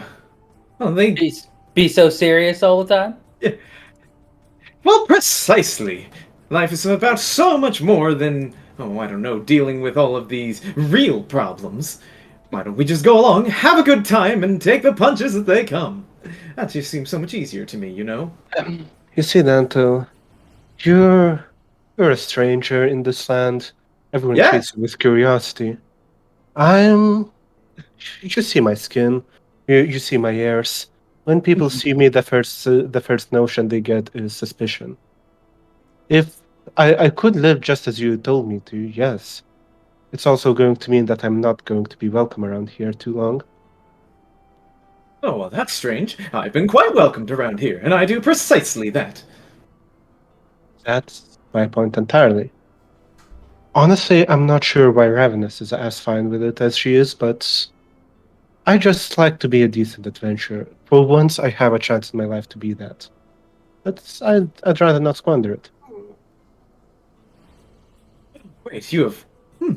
Are you saying you have aspirations of heroism? Never put it that way, but you could say it. He makes an audible gasping noise. Again, reminder, no lungs. He makes the noise. Just imagine the sort of Darth Vader sound. You're a hero in the making! Oh my goodness! I had no idea I was traveling with a hero! Not yet, Nanto. Oh my goodness, we'll have to write a big old story about you, and you'll have to join the others, of course. Oh my goodness. Back, sorry again. And joining the others is exactly half the battle here, isn't it? Look at Will and how she wants to get away from us. Look at Ravenous and how she does whatever she wants instead of what's useful. It's a mess of a group, aren't we? But still, there's still a couple jobs, and if we come back to Duchess and tell her, well, we had a group of heroes dedicated to this task, and they kind of all split apart over squabbles, that's not going to be good for us, is it? That wouldn't do at all. That just does not sound good. And so I don't think we should. Instead, let us all just meet up, hug, and make up with each other. That way we can get on with our lives and making our wonderful stories again. That sounds wonderful. Truly it does. But that requires other people to get along. Well, I'll have you know I am wildly prepared to get along. And that is truly respectable for you. But other people have their other issues.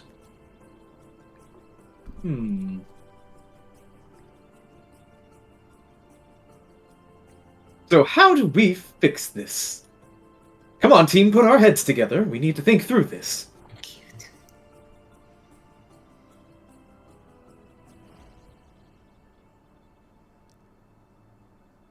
And they sit in a circle. I got nothing. Yeah. Nanto tries to bring everyone in like a football huddle. So it's and while the rest of the patrons are enjoying it's like slightly higher class establishment. You can see there's a few noblemen laughing and enjoying drinks, and there's one or two carny folk here who seem to have done relatively well at the day. It's enjoying some drinks, but yeah, it's while all this revelry's going on around you, you will sit in silence for a moment, thinking, well, how do I fix this? How do I bring this group back together? How do I get through to these kids? Will did tell Lyroon, tell Ravenous we gotta talk. So she has a plan. Yeah, it's just whether it's a good one or not is a different question, but it exists. And so while these three sit in silence trying to think of how can I fix this, and Ravenous... Oh, sorry? No, while they think about how to fix things, I hid stuff. Yeah, so while they're thinking how to fix this, and Ravenous is perched atop the River Shining, waiting for the others to come back and make sure they're okay with her new ferret friend, and Will is wrestling with the green menace. And While we wrestle with our troubles, Will wrestles with people. Yeah, and Ravenous wrestles with morality and a ferret. Oh, and a ferret. Can't forget the ferret. Yeah, and we'll call it. I just use one hand. Yeah. So we'll wrap it up there. Thank you very much, everyone. Hope you enjoyed that. A bit more dramatic than usual. I did warn you guys. I did. Windra put a big disclaimer on the back of her armor. So it's probably the name of the episode is A Normal Day. A very normal day. I liked Just Desserts. Or Just Desserts. Well, one or two. Too. I was personally a plan of Tigers Be So My. But that was probably the previous episode more so than this one. So, in any event. Yeah, hopefully you all enjoyed it. And we'll pick back up next week with the results of the wrestling, a group getting back together.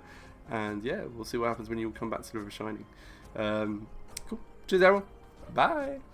All right. See ya.